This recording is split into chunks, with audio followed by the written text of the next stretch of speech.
Hello there, and welcome to Life Beyond Seen, where curiosity drifts like a slow current and science finds room to breathe. Tonight, we're going somewhere few eyes have seen and even fewer minds have truly imagined. Somewhere that lies beneath storms, below sunlight, deeper than whales dare to sing. The Kuril Trench, a place so far down that it sits closer to the Earth's molten mantle than to the surface of the sea. Before we sink into this quiet abyss, I wonder, where in the world are you listening from tonight? Maybe you can hear rain outside. Maybe you're lying in bed. Maybe you can almost hear the low hum of the ocean through the walls. However far you are from the sea, the Pacific reaches you in ways you can't always see, in the air you breathe, in the weather that crosses continents, in the quiet pulse of tides that never stop moving. If you find this slow voyage through science and sleep soothing, I'd be grateful if you gave the video a like or shared it with someone who might need a calm moment too. It helps this little corner of curiosity stay afloat. Now, take a breath, loosen your thoughts, and imagine looking down into a stretch of ocean where sunlight has never reached, where even sound seems unsure how to travel. That's where we're going. The Kuril Trench lies off the coast of Japan and Russia's Kamchatka Peninsula, part of the Pacific Ring of Fire, the restless boundary where tectonic plates grind, buckle and dive into the Earth's interior. It's a long scar in the planet's skin, running for nearly 1,800 kilometers, shaped by the slow-motion collision between the Pacific Plate and the Okhotsk Plate. To most of us, these are just names on a diagram, but down there, they're forces as old as continents. One plate slides beneath the other, dragging the seafloor down with it, forming a trench that drops more than 10 kilometers deep.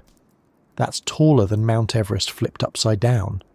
Imagine standing at sea level and watching that mountain sink below you, all the way to its tip, and then some. That's how far the Kuril Trench reaches. It's easy to think of deep-sea trenches as voids, empty spaces at the edge of the map, but they're anything but. They're dynamic, violent, alive in ways that don't always include living things. The rocks themselves move, the sediments shift. Entire sections of the seafloor groan and buckle, creating earthquakes powerful enough to shake cities thousands of kilometers away. The 1952 Kamchatka earthquake, for instance, struck near this trench and sent waves racing across the Pacific. For the creatures that live there, quakes are just part of the weather, a tremor in the water that passes and fades.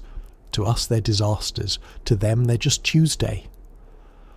The trench is not one uniform pit, but a chain of deep basins separated by ridges and faults. Cold, dense water from the surface sinks here, forming slow, heavy currents that slide along the bottom like invisible glaciers. It's dark, of course, but not silent.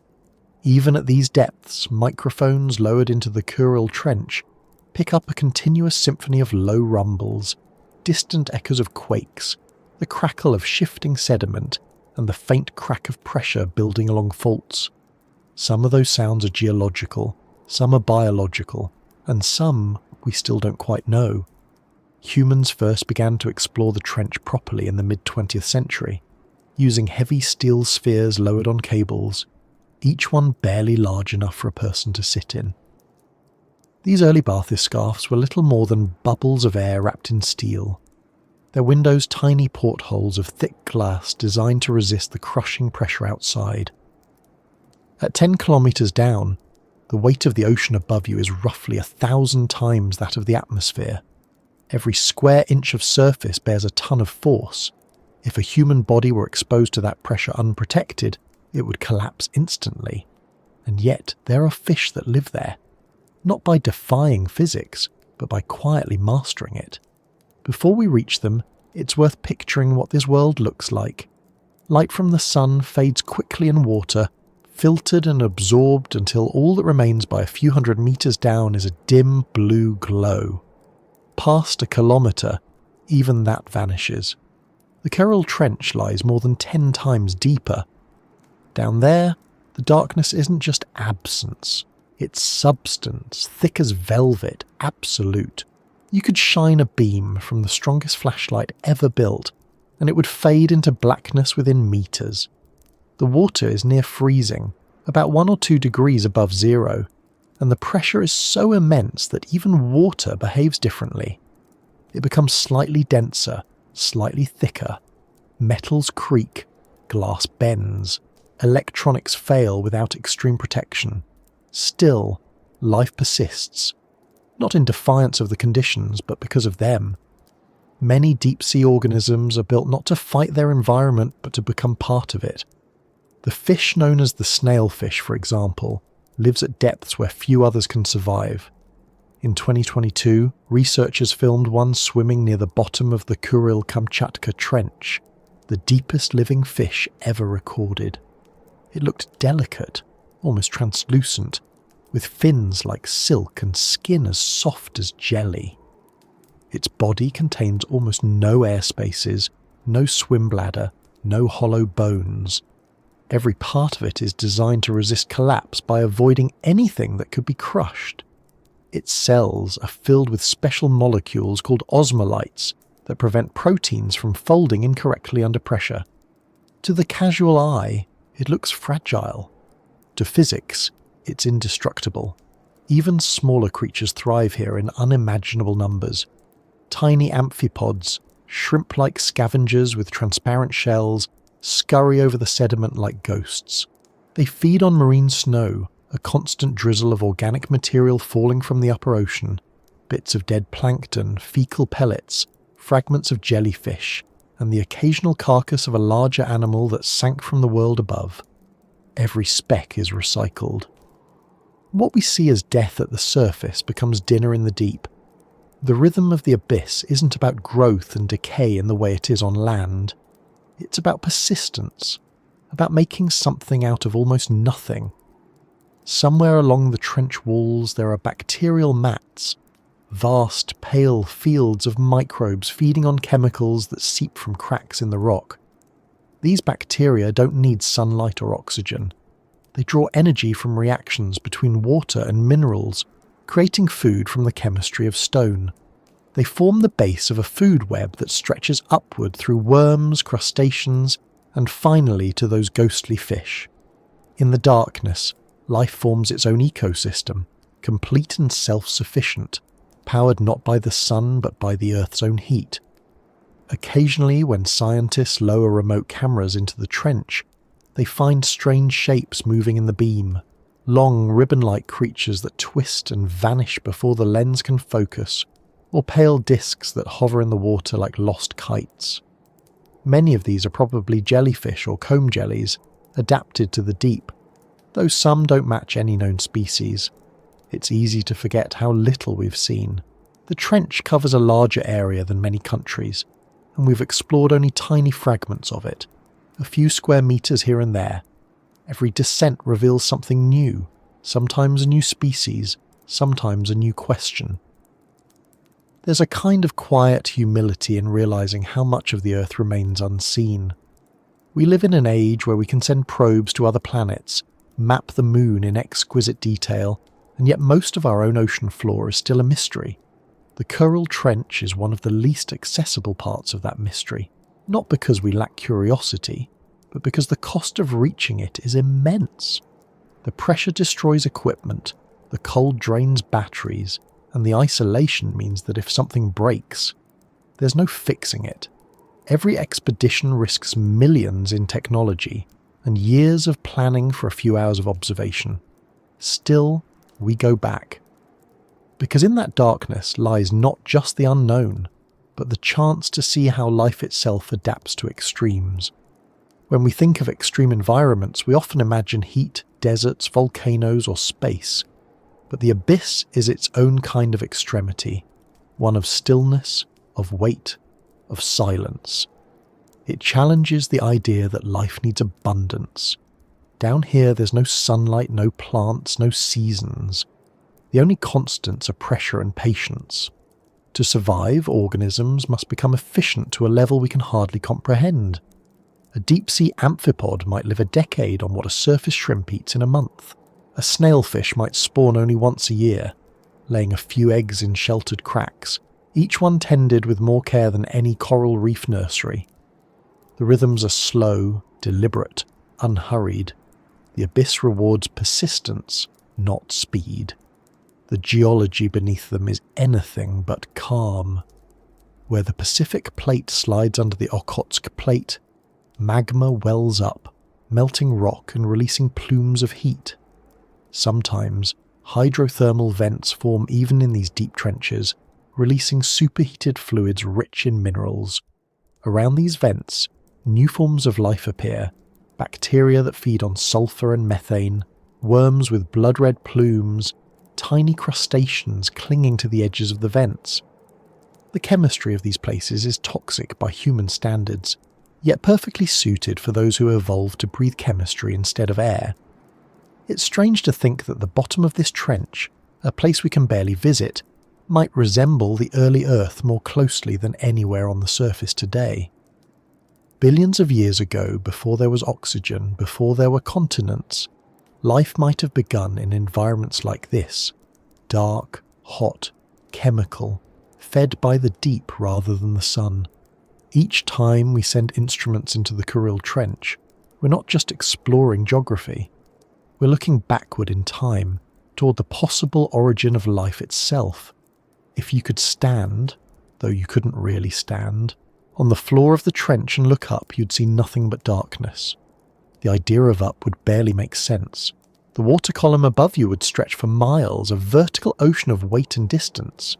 The sounds of the surface, waves, rain, engines would never reach you. Instead, you might hear the faint crackle of distant rock shifting, the pop of gases escaping the sediment, and the slow, rhythmic movements of unseen creatures drifting past. To them, this is home. To us, it's an alien world. And yet, there's a thread that connects it to us. The deep sea plays a crucial role in the planet's systems. It stores heat, cycles carbon, and absorbs much of the excess energy we release into the atmosphere. The water that sinks in the Kuril Trench will eventually rise again thousands of years from now, somewhere far away, carrying with it traces of the present day. Every breath we take, every storm we feel is linked, however faintly, to these silent depths. For all its mystery, the trench is not isolated from the surface. Bits of plastic have been found even here. Tiny fibres and fragments carried by currents, settling in the mud at 10,000 meters. Microbes are already colonizing them. In a sense, humanity has visited every depth, even without meaning to. It's a sobering reminder that our reach extends further than our awareness. But it also shows how adaptable life is. Even our mistakes become new ecosystems. Exploring this trench means balancing awe with humility. We send machines that hum and click and glow, each one a tiny capsule of human curiosity wrapped in metal and data cables. They descend through layers of ocean where pressure increases by 100 atmospheres every kilometre, and still they function, capturing images, sampling sediments, recording sounds. When they rise again, they bring back more than specimens. They bring perspective, the reminder that Earth is still, in many ways, undiscovered. As we drift further along this descent, the line between life and landscape starts to blur. Creatures here don't stand out against their background. They are their background. Their colours match the sediment. Their movements are slow enough to seem geological. In a world without sunlight, visibility is a liability. The goal isn't to stand out, but to vanish. To merge with the water so completely that even predators can't tell where body ends and ocean begins. Everything about this place forces you to rethink what survival means. On the surface, we associate life with energy, movement, light, and speed. Down here, it's about endurance, subtlety, and balance. Nothing is wasted. Every chemical reaction, every movement, every breath is calculated by evolution to the smallest degree. Even death is efficient. A single whale carcass that falls into the trench can feed an entire ecosystem for decades. The bones become reefs, the flesh dissolves into nutrients and bacteria turn it into new life. The cycle closes perfectly. silently, without drama. The Kuril Trench is part of a system that circles the Pacific, the Mariana, the Tonga, the Japan trenches, all formed by the same relentless motion of tectonic plates. Together, they create a ring of deep scars that shape not only the ocean floor but the planet's climate and geology. Heat escapes through them. Carbon is buried in them. They are both the Earth's lungs and its scars, and among them, the Kuril remains one of the least explored, partly because of its location, partly because of its unpredictable weather, and partly because, in truth, few people even know it exists. It's not famous like the Mariana Trench, not romanticised in documentaries. It just is, a quiet depth doing what it has always done. And that's where we'll keep going next, into the slow architecture of this hidden world, where continents collide, sediments drift like slow snow, and the deep remembers every tremor. The story doesn't end here, it simply sinks a little deeper.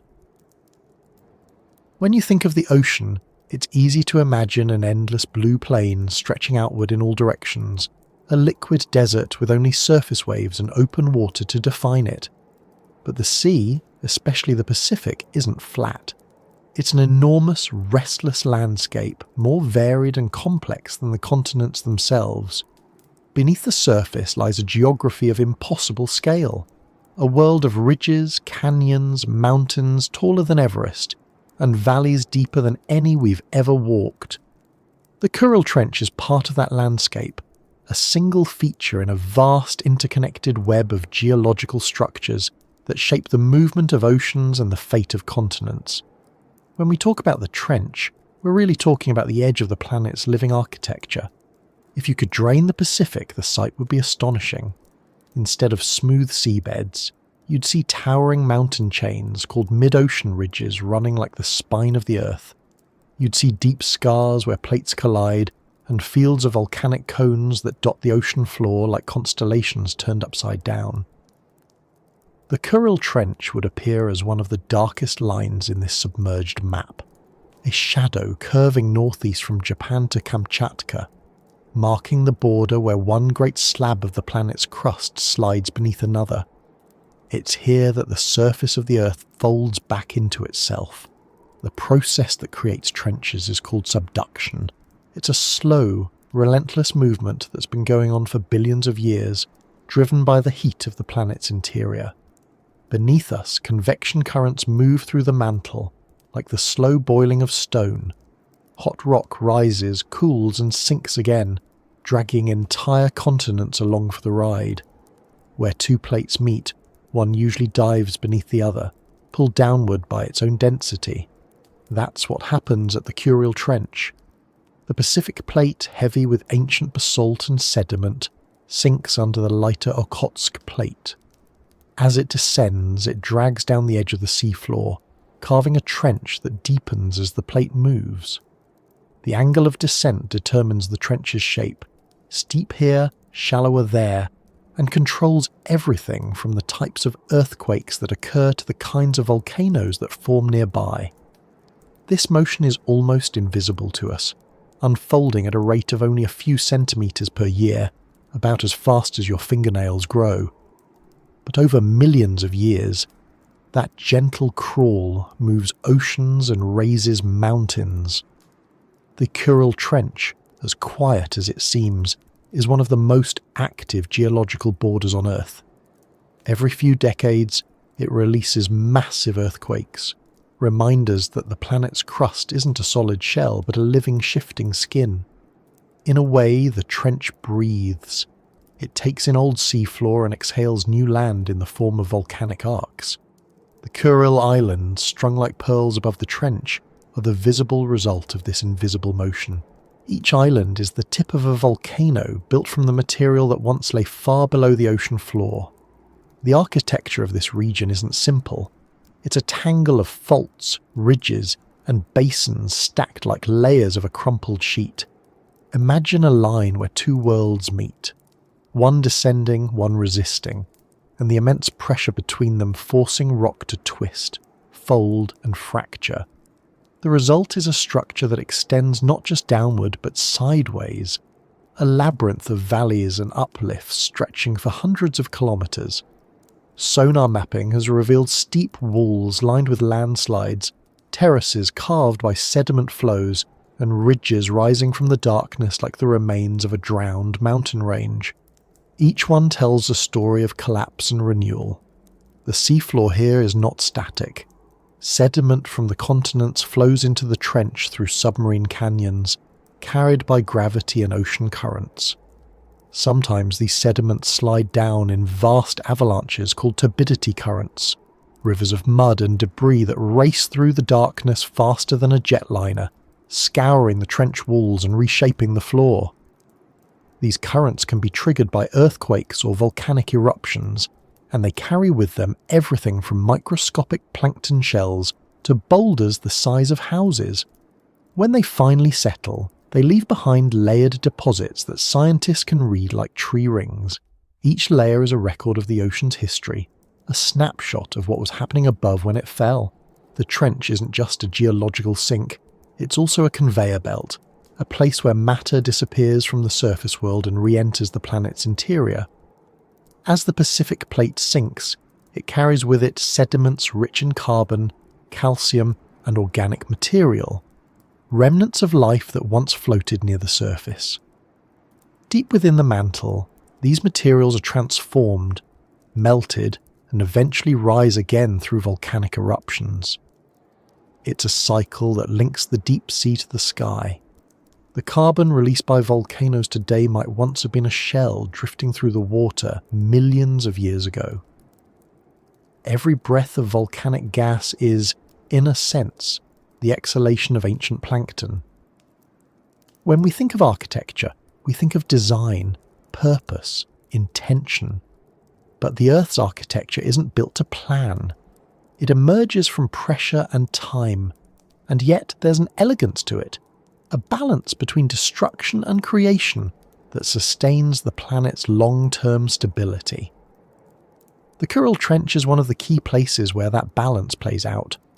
Without subduction zones like it, the Earth's surface would have long ago become overloaded with crust, mountains would pile endlessly upward, and volcanic activity would fade. It's the recycling system that keeps the world geologically alive. To study this architecture, scientists use a combination of techniques that sound almost like magic. They send sound waves into the ocean and measure how they bounce back, creating sonar maps that reveal the shape of the seafloor. They use seismic sensors to detect how waves from earthquakes travel through rock, allowing them to reconstruct what lies miles below. They drop autonomous robots, tethered submersibles, and weighted probes that collect cores of mud from the bottom, each core a vertical time capsule that can tell stories spanning thousands of years. Every discovery adds a new line to the blueprint of the deep.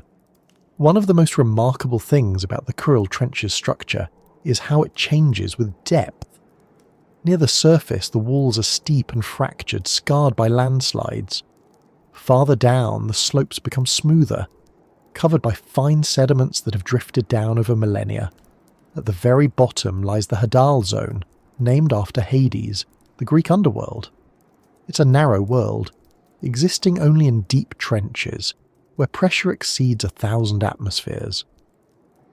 The shape of the trench determines how water moves through it. In some places, cold, oxygen-rich water sinks, bringing with it nutrients that feed microbial life. In others, stagnant layers form, isolating pockets of chemical reactions that could not occur anywhere else. The architecture of the trench is not just physical, it shapes ecosystems, guiding how life can exist and where. In this sense, the Kuril Trench is both a boundary and a bridge.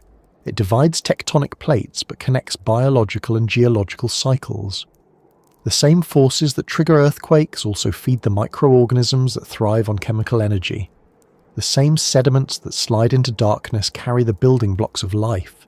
Even the shape of the trench affects what survives there. Deep crevices provide shelter from currents.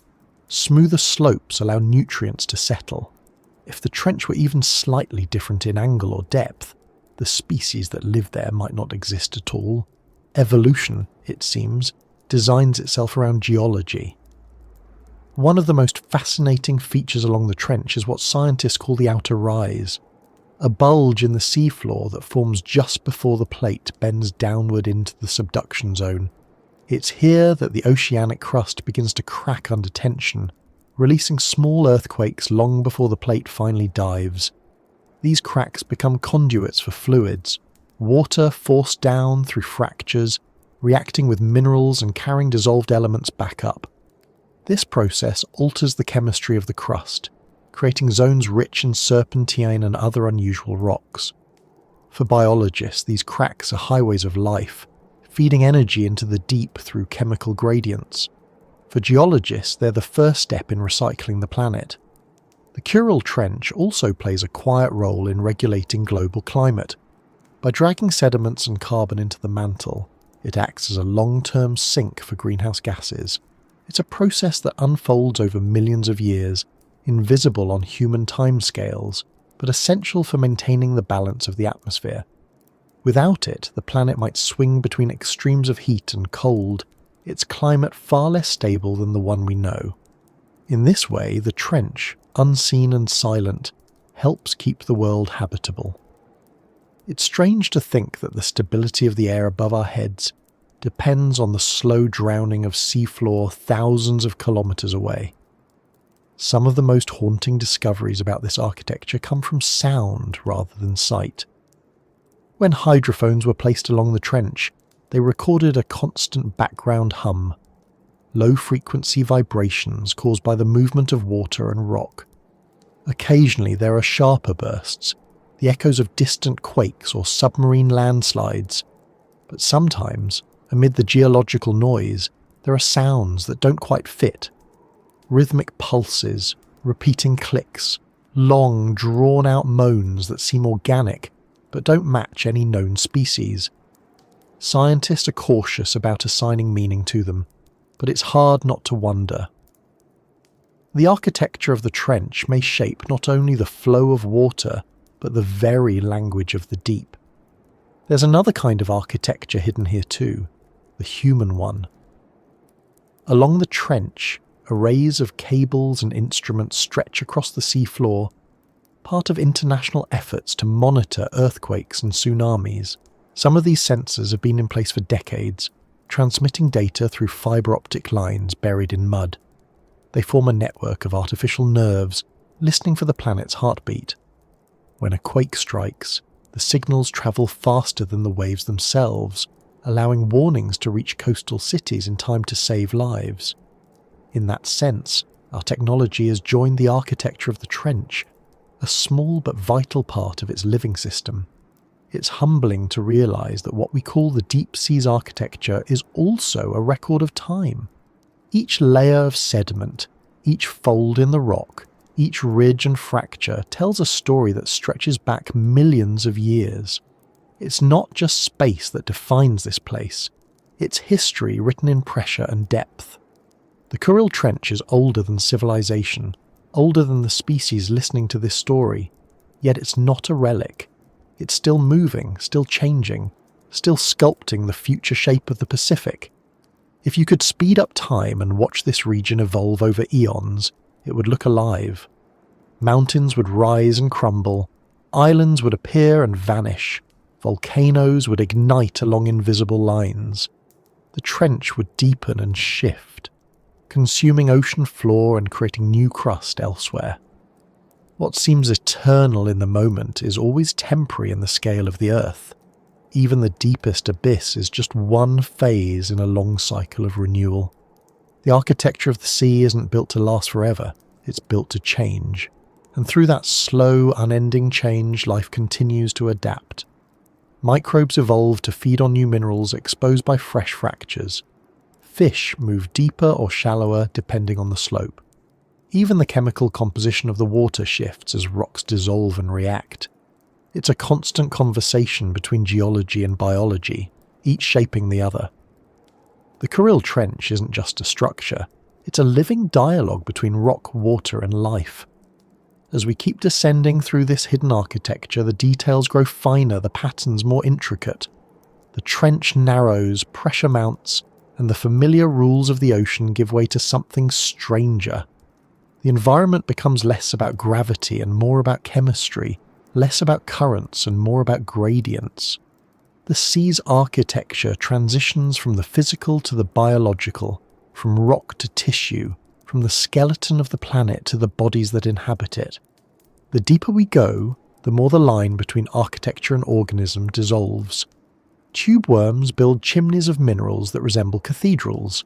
Bacteria form mats that look like marble veils.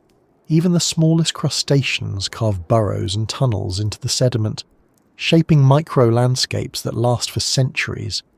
The sea builds, and life decorates. Together they create a world that, though unseen, rivals any coral reef in complexity. And that's where we drift next, further into the darkness where continents collide, where the pressure thickens the water itself, and where life begins to appear not as a visitor, but as a resident sculptor. The structures grow stranger, the organisms more alien, and the question becomes not just how they survive, but how the deep has become their home. As the slow descent continues, the surrounding water begins to feel heavier, though weight here is more a presence than a pressure. The deeper you go, the more the world above fades, and what replaces it is not emptiness, but a dense, invisible field of forces. This is where continents collide and oceans tremble, where the hard skin of the earth folds inward and the sea itself becomes an accomplice in the planet's constant rebalancing act. The Kuril Trench, for all its quiet appearance, is a fault line not only between plates of rock, but between stability and chaos. When people imagine earthquakes, they picture the ground shaking underfoot, buildings swaying, and the sound of glass rattling in window frames. But the true violence of most quakes begins far from view, down in these hidden seams of the planet. The collision of the Pacific and Okhotsk plates is not an event, it's a condition, a permanent state of tension. The Pacific plate is pulled westward, descending into the mantle, while the smaller Okhotsk plate resists and bends.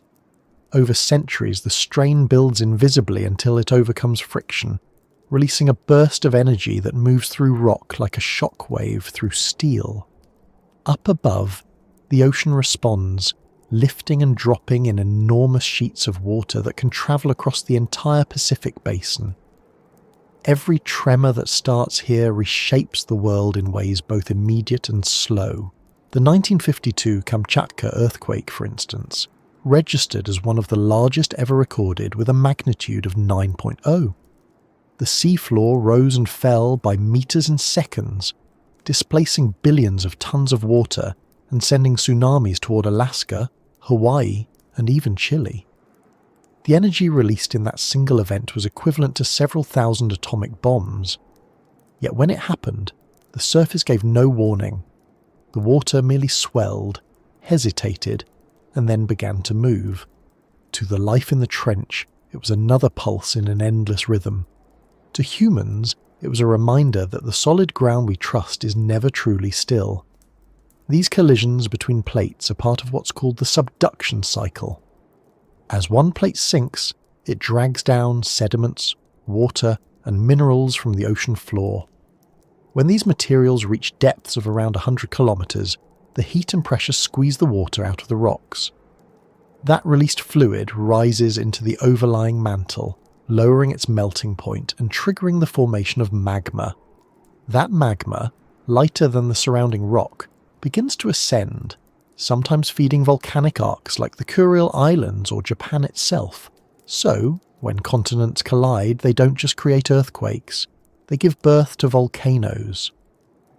The trench is the inhale, the volcano the exhale. Together they are one system, moving matter from the surface to the deep and back again in a cycle older than the seas themselves. It's strange to think that the very mountains we see above water are the mirror image of these unseen trenches. One rises because the other sinks. The Himalayas exist because somewhere else the seafloor disappears. In that sense, every collision is both destructive and creative. The Kuril Trench consumes, but its shadow above, the Kuril-Kamchatka volcanic arc, builds. The islands there form a jagged line of peaks and craters stretching hundreds of kilometres, some still active, their eruptions punctuating the region's long silences. When one erupts, ash falls into the ocean, adding new minerals that drift down into the trench, feeding the deep ecosystems below. What begins in the collision of continents ends in the nourishment of life at the bottom of the sea. The tremors that ripple through the trench don't all announce themselves with violence. Some are slow earthquakes, events that unfold over days or weeks, too gradual to be felt at the surface but powerful enough to move continents by centimetres. These silent shifts are recorded only by the sensitive seismometers buried in the sea floor. They reveal that the trench is always in motion, never truly at rest. The ocean floor creeps, slips, and adjusts like an enormous living joint, flexing under the weight of the planet. The phrase, continental drift, hardly captures the intimacy of this motion. It's not drifting so much as breathing, an expansion and contraction that plays out over millions of years. Beneath the visible layers, the contact zone between the plates, the subduction interface, is one of the most complex environments on Earth. Here, rock behaves in ways that defy simple categories. Under extreme pressure and temperature, solid rock can flow like clay, while fluids trapped between layers act as lubricants, altering how easily the plates slide past one another. Tiny earthquakes, sometimes called microseisms, pop and snap continuously, like the sound of ice settling on a frozen lake. Each one releases a trace of energy, a note in the long symphony of tectonic motion. Over time, these micro-events shape the stress patterns that determine where the next major quake will occur. The interface is also where some of the most unusual chemistry on the planet takes place. As the subducting plate descends, it carries not only sediments, but also trapped seawater locked in the minerals of the crust. This water contains dissolved salts, gases, and organic compounds. When the rock heats up, these fluids are expelled, rising through fractures in the overlying plate. Along the way, they react with the surrounding minerals, forming serpentine, talc, and other metamorphic rocks. The result is a patchwork of materials, each with different densities and strengths. In some places, these variations create barriers that lock the plates together for centuries, storing potential energy. In others, they allow slow, steady slip. The trench is a map of stress, pressure, and release, an ever-changing balance of locked and free zones. Scientists have drilled into the upper parts of such subduction zones to retrieve cores of rock and sediment, though the Kuril Trench itself remains largely untouched by direct drilling due to its depth and instability. What we've learned from other trenches, like the Japan or Nankai trenches, gives a sense of what might lie here. Layers of compacted clay, volcanic ash, and fine silt alternate with harder slabs of basalt. Each layer folded and twisted like a shuffled deck of cards. Tiny fossils in these layers tell us when each was deposited. Some come from warm, shallow seas that existed millions of years ago, others from cold glacial waters. Each one is a timestamp, a marker of shifting climates and continents. The Kuril Trench holds these records in perfect darkness, an archive of the Earth's restless history. Above this zone of slow violence, life continues with a kind of detached indifference. The creatures that inhabit these depths experience earthquakes differently than we do. To them, the shock waves are merely oscillations in pressure, a passing distortion in an already unstable environment. Some animals even use these vibrations to navigate or locate prey. Sensors have detected that deep-sea fish and crustaceans sometimes move en masse just before a quake, as if sensing the build-up of tension in the rocks below. It's not clairvoyance, it's sensitivity. Evolution has taught them to read the Earth's moods. Every time the plates grind and shift, the seafloor changes shape. Ridges rise, valleys deepen, and sediments slide down the slopes in massive underwater landslides called slumps. These slumps can release clouds of debris that drift for miles, burying habitats and then, slowly, becoming habitats themselves. Bacteria colonize the fresh surfaces. Amphipods burrow into the new layers. Life doesn't flee from disturbance, it reorganizes around it. In the deep sea, survival isn't about avoiding catastrophe, it's about adapting to it. The Kuril Trench is a masterclass in that principle. One might imagine that with all this movement and destruction, the trench would be a chaotic mess, yet it's anything but. There's an order in the seeming disorder, a rhythm to the quakes and flows. Scientists have noticed that major earthquakes in this region often follow patterns, with certain segments of the trench releasing their strain in sequence over decades. It's as if the fault line passes the energy along, one section at a time.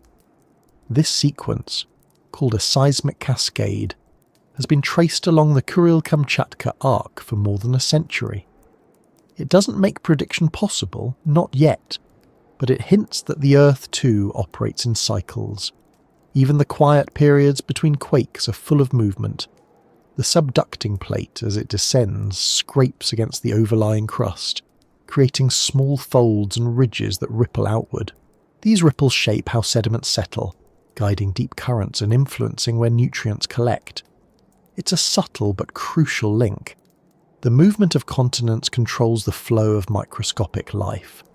In this way, geology and biology are entangled not just through time but through daily existence. The rhythm of earthquakes determines where food gathers and where creatures can live. When researchers map this collision zone using sonar and seismography, they see more than just a line on a chart. They see a living topography, an undulating dynamic landscape sculpted by stress and gravity. The trench's floor is punctuated by small hills called horsts and depressions called grabens, created by the stretching and compression of the crust. These features rise and fall over centuries, creating miniature worlds within the larger abyss. Some of these ridges are coated with manganese nodules, slow-growing metallic concretions that form over millions of years as minerals precipitate from seawater. Others are covered with fine silt, smooth and untouched, until the next quake resets them. To explore such a place is to confront time in a physical form. A single centimetre of sediment might represent 1,000 years. A landslide can bury a million-year-old layer in minutes. The Kuril Trench compresses geological time into visible form, a kind of clock that ticks not in seconds but in strata. And while we measure our lives in hours and days, here, the Earth measures its own in movements and layers. Every quake, every tremor, every grain of sand settling on the seafloor is part of that ongoing measure. There's a quiet irony in how the planet's most violent processes can give rise to such calm landscapes. If you could hover above the trench in a submersible, you'd see smooth plains of sediment stretching into darkness, interrupted only by the occasional ridge or crack. The violence that shapes them is invisible, stored as potential energy deep within the rocks. The ocean absorbs it, diffuses it, hides it. Only when that balance is broken does the power reveal itself briefly before vanishing again into stillness. These collisions have another more distant consequence. They shape the distribution of entire ecosystems across the Pacific. Volcanic arcs formed by subduction release minerals like iron, which eventually wash into the ocean and fertilize plankton blooms. Those blooms feed fish, which feed larger animals, and in time, some of that organic matter sinks back into the trench. Even whales, when they die and drift downward, become part of this exchange. Their bones settle on slopes created by ancient quakes, their decay releasing nutrients that spark new colonies of life. In a roundabout way, the trembling of continents sustains the quietest corners of the ocean. What we call disaster is, to the planet, maintenance. The Kuril Trench is one of the gears in that mechanism. It resets stress, recycles matter, and renews surfaces.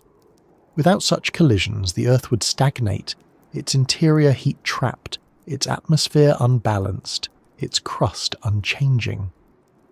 Our world's beauty, the mountains, valleys and oceans, exists because the planet refuses to stay still.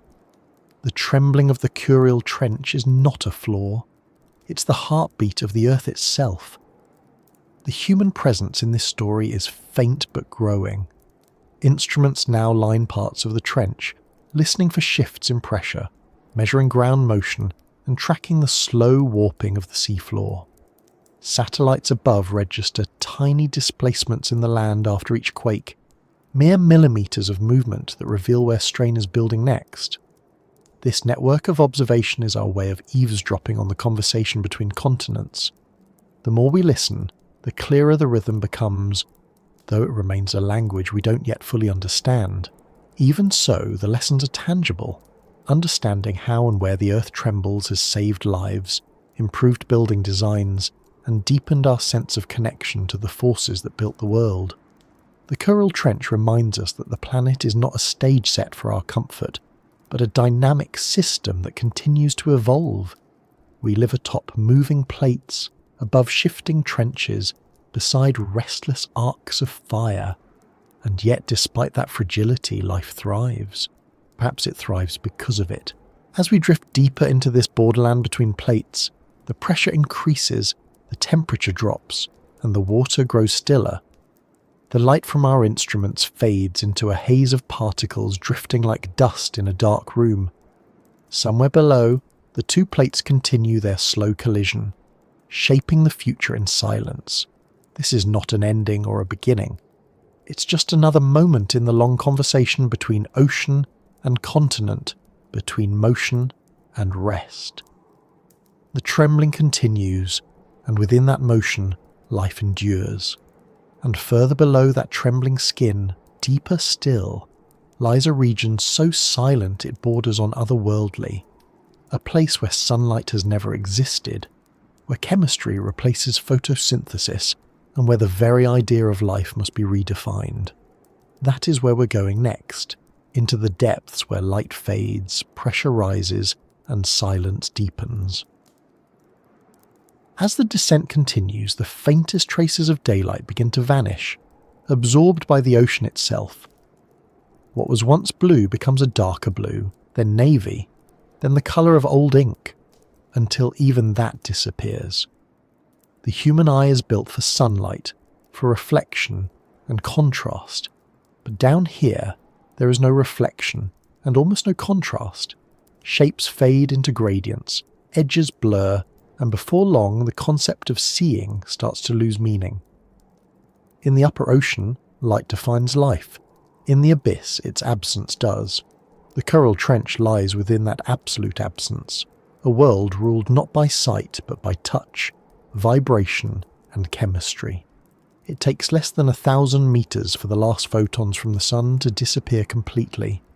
Everything below that is night, a night so total that it's been undisturbed for millions of years. The water here is cold, barely above freezing, and yet it never freezes, not because of warmth, but because of pressure. With each 100 meters, the weight of the ocean above adds another 10 atmospheres of force. By the time you reach the depths of the Kuril Trench, the pressure is over 1,000 times greater than what you feel at the surface. It's a kind of weight that's impossible to imagine, not because it crushes, but because it's everywhere, pressing equally on every direction. To survive here, organisms must not resist that pressure but become part of it. This is where the surface world and the deep world diverge entirely. Above, energy comes from the sun, filtered through photosynthesis into plants, algae, and everything that eats them. Below, energy comes from what drifts down from above, or what seeps out of the planet itself. Every flake of dead plankton, every scrap of organic matter, every piece of detritus becomes a lifeline. Scientists call this constant drizzle marine snow. It falls gently through the water column, glowing faintly under the right light, a steady rain of decay that never ends. To us it might sound bleak, but for the creatures of the deep it's abundance, a perpetual meal delivered from a world they'll never see. Marine snow doesn't fall evenly. Currents carry it sideways, eddies twist it into spirals, and in some regions, like the trench slopes, it gathers in dense layers. When researchers send sediment traps into the Kuril Trench, they collect thousands of particles per square metre each day, most smaller than a grain of sand. Each one carries within it carbon, nitrogen and minerals, the building blocks of life. Together they create a slow-motion ecosystem where everything depends on patience. A single piece of food may take months to sink from the surface to the bottom, but down here there's no hurry. The deep sea runs on a different clock. As light fades, so does colour. The pigments that once mattered, reds, oranges, greens, become useless. Many deep-sea species lose their colour entirely, turning transparent or pale white. Others evolve pigments that absorb the faint traces of blue light that still penetrate from above, giving them a spectral shimmer visible only to themselves. But the most striking adaptation is not the loss of light, but the invention of new light. Bioluminescence becomes the currency of communication. Tiny flashes from plankton, pulses from jellyfish, slow glows from deep-sea fish, all of them speak in patterns of light. It's a silent language written in chemistry, not sound. To create bioluminescence, organisms use a molecule called luciferin, which reacts with oxygen in the presence of an enzyme, releasing energy as light. In the upper ocean, this serves as camouflage or distraction.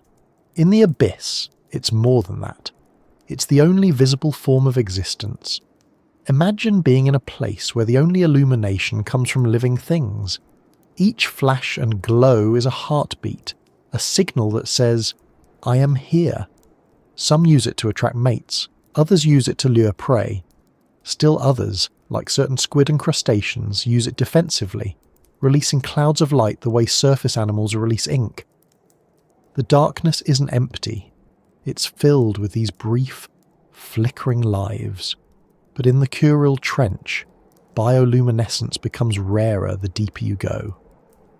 Below 6,000 metres, most light-producing species vanish. There's no evolutionary advantage to glowing when almost no one is there to see it. The world becomes not just dark, but invisible. Sight itself becomes optional. Many fish down here have eyes that are reduced to small black dots, or none at all. Instead, they've evolved sensory systems that can detect pressure changes, electrical fields, and chemical gradients. Some can sense movement through their lateral lines, long canals filled with fluid that detect vibrations. Others rely on taste and smell, which in the absence of light can travel astonishing distances through the water. Sound behaves differently here too. In the deep sea, it travels faster and farther because of the density of the water. A single low-frequency vibration from a landslide or whale call can carry for hundreds of kilometres. Hydrophones placed near the Kuril Trench record a soundscape unlike anything on land.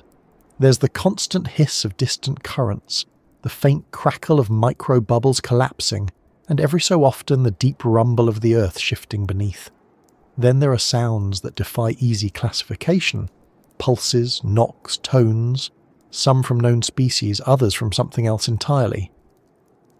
The deep ocean is full of noises we don't yet recognise, each one a reminder that we've barely begun to listen. The silence of the trench is not the silence of emptiness, but of scale. It's not that nothing happens here, it's that everything happens slowly. Even chemical reactions take longer because of the cold. Decomposition is sluggish. Movement is deliberate. A fish may hover for hours in one place, conserving energy, waiting for a meal that might not come for days. A worm may spend its entire life in a patch of sediment no larger than your hand. Down here, the boundaries of survival are tight. Every joule of energy counts. Every action has a cost. The creatures that thrive are those that have learned to live with almost nothing. Pressure defines everything. At these depths, gases behave differently, proteins fold in unfamiliar ways, and membranes must be reinforced without becoming brittle. Most animals that live here have gelatinous bodies with few rigid structures. Their flesh is soft, their bones thin or absent, their organs surrounded by water of nearly equal density. This prevents collapse under immense pressure.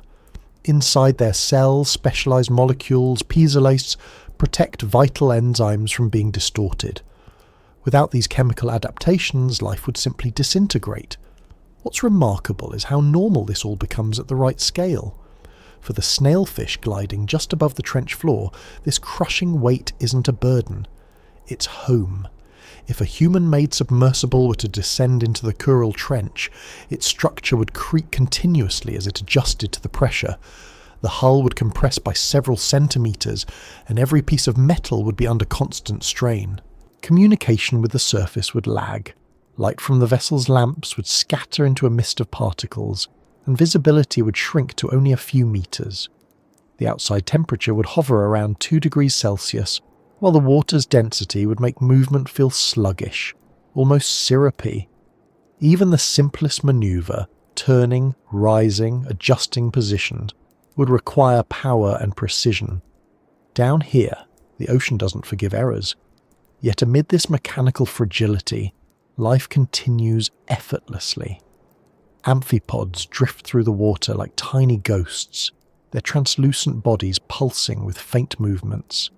Holothurians, sea cucumbers adapted to the deep, crawl across the sediment, ingesting and filtering it grain by grain. Some of them have evolved to float, inflating their bodies like balloons to drift between feeding grounds. Starfish too make their home here, their limbs moving so slowly they seem motionless.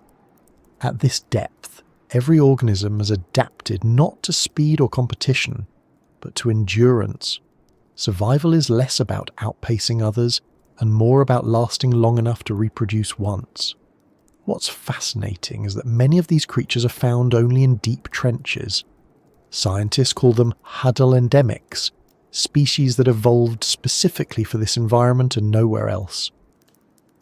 The isolation of trenches, separated by thousands of kilometres of shallower sea floor, creates evolutionary islands.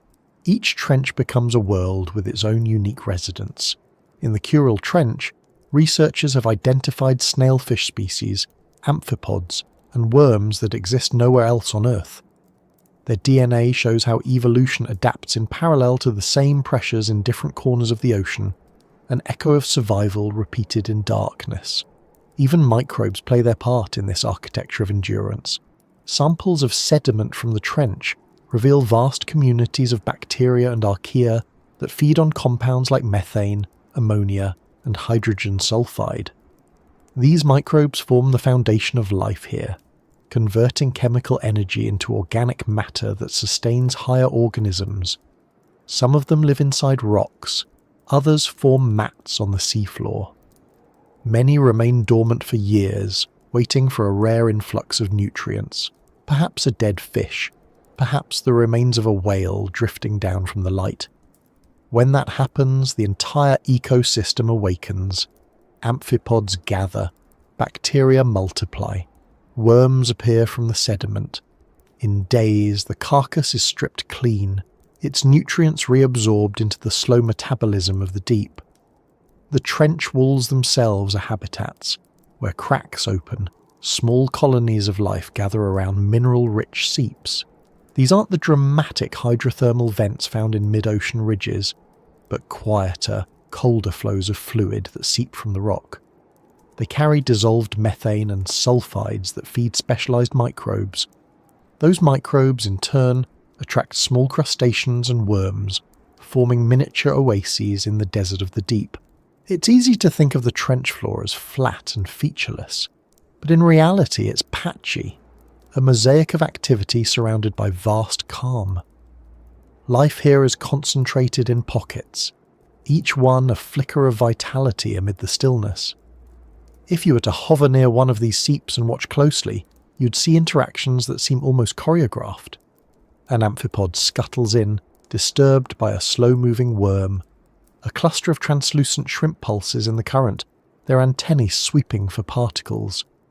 Tiny white crabs patrol the edges, feeding on whatever drifts their way. It's a small, self-contained system, elegant in its simplicity. The energy that fuels it might come from deep within the earth, or from the slow rain above, but the result is the same: persistence. What's perhaps most humbling about this world is that, in many ways, it functions independently of ours. The deep ocean is not an extension of the surface, but a parallel existence. Its rhythms don't match our seasons, its inhabitants don't follow our cycles. They exist on geological time, where centuries can pass with little change, and yet the boundary between the two worlds is porous. When storms rage on the surface, turbulence can carry organic matter downward. When volcanoes erupt, ash falls into the sea and drifts down like snow. Even distant human activity leaves traces here.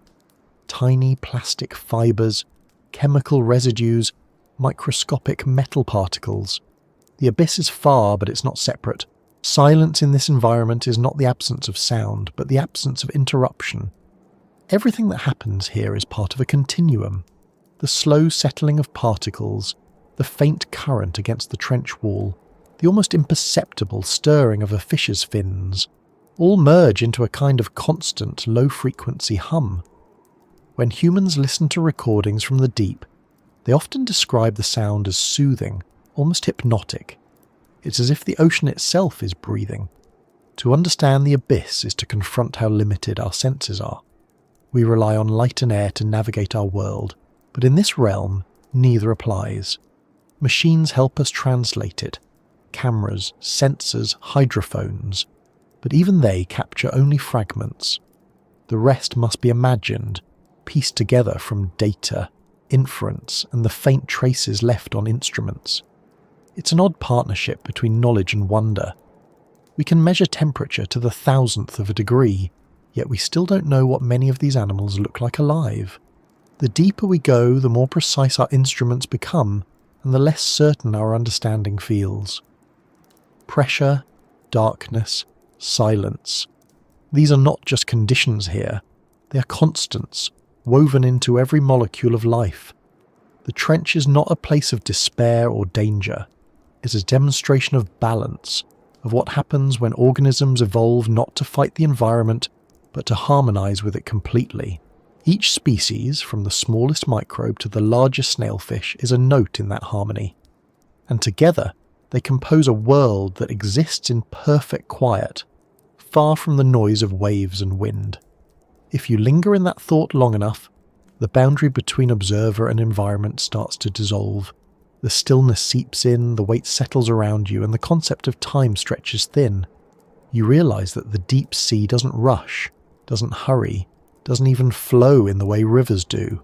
It endures, it holds, it waits, and in that waiting, it sustains life that seems impossible. As we keep descending along the trench walls, through this dark equilibrium of pressure and silence, a faint realization takes hold. This is not the bottom yet. The world still extends downward, deeper than any submersible has gone here, into regions where even the instruments struggle to function. Somewhere below, there are still layers of sediment untouched, species unseen, and processes we can only guess at.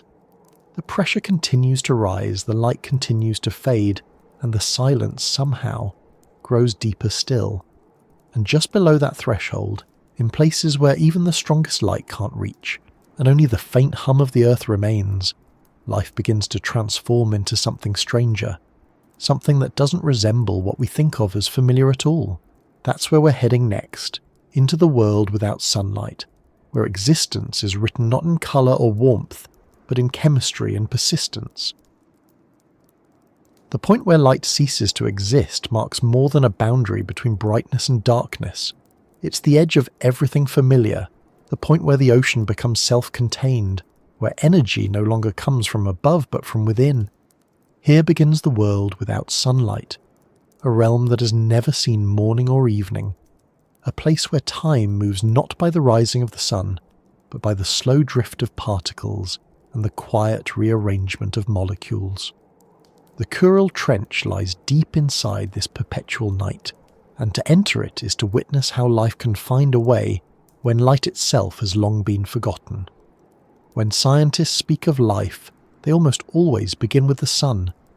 The warmth, the radiation, the photosynthetic engines that transform light into sugar, the chains of energy that link leaf to insect, insect to bird, bird to predator. But in this world, that system doesn't apply. Down here, sunlight is a rumour, and photosynthesis is an ancient legend. Every gram of living tissue, every flicker of movement, every breath taken in the abyss depends either on what falls from above or what seeps up from below. The first is the rain of organic debris, marine snow and the occasional carcass. The second, far rarer but more potent, is the energy that emerges from the Earth's crust. It's easy to assume that without sunlight there can be no colour, no movement, no beauty. But the world without light has its own kind of detail. The creatures that live here have evolved shapes that look less like animals and more like ideas sculpted by necessity. Their bodies are simplified, stripped of anything unnecessary. The snailfish that glides above the trench floor has no scales, no swim bladder, and almost no bones. It moves with slow undulations, more like a ribbon than a vertebrate. Its skin is translucent, revealing faint traces of muscle and organs beneath. The softness isn't fragility, it's efficiency. At these pressures, strength lies not in resistance, but in yielding. Nearby, amphipods scurry across the sediment, their exoskeletons thin and glassy. They are scavengers, feeding on the remains of whatever drifts down. When a whale dies far above, its body sinks slowly, twisting in the currents until it reaches the bottom. What happens next is one of the most extraordinary ecological processes on Earth. Within hours of its arrival, the first wave of scavengers descends, sharks in shallower regions, but in the trench, amphipods, worms and bacteria take their place. They strip the flesh, consume the fat, and reduce the carcass to bones. Then, other species arrive, specialized microbes that feed on the lipids within the bones themselves, producing hydrogen sulfide as a byproduct. That chemical, toxic to most life, becomes food for other bacteria, which in turn feed new layers of worms and crustaceans. What begins as death becomes an explosion of life.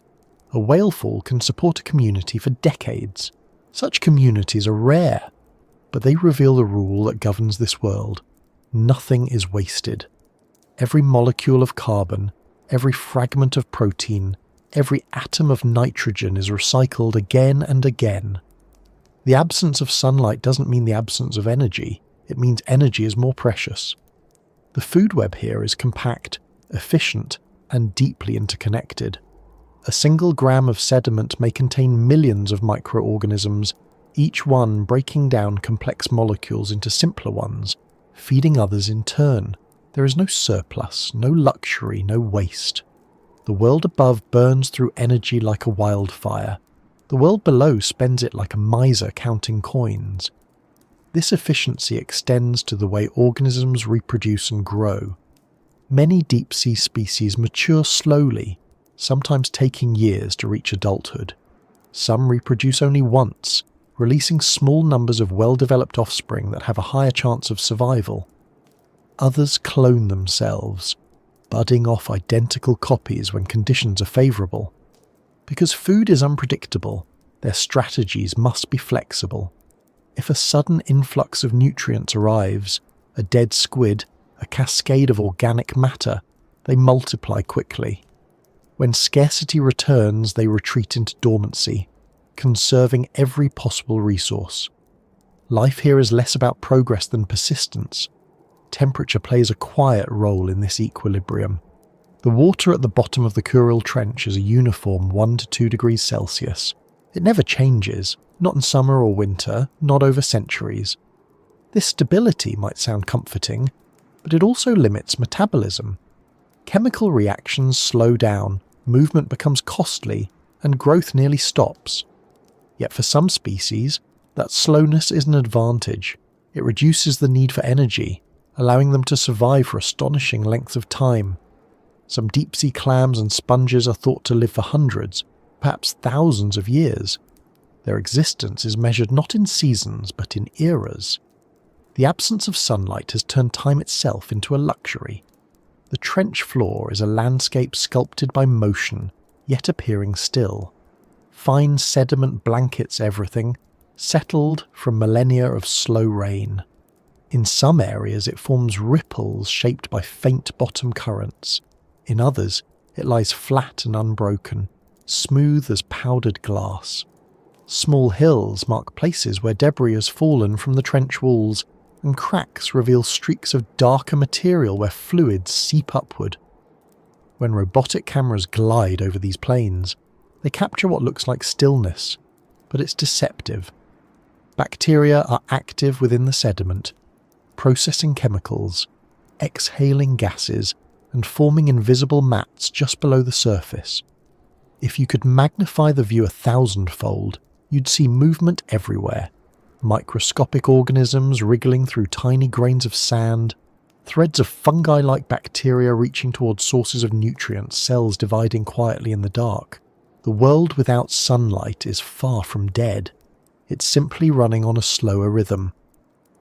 One of the most intriguing forms of life found here is the piezophile, a term that means pressure-loving.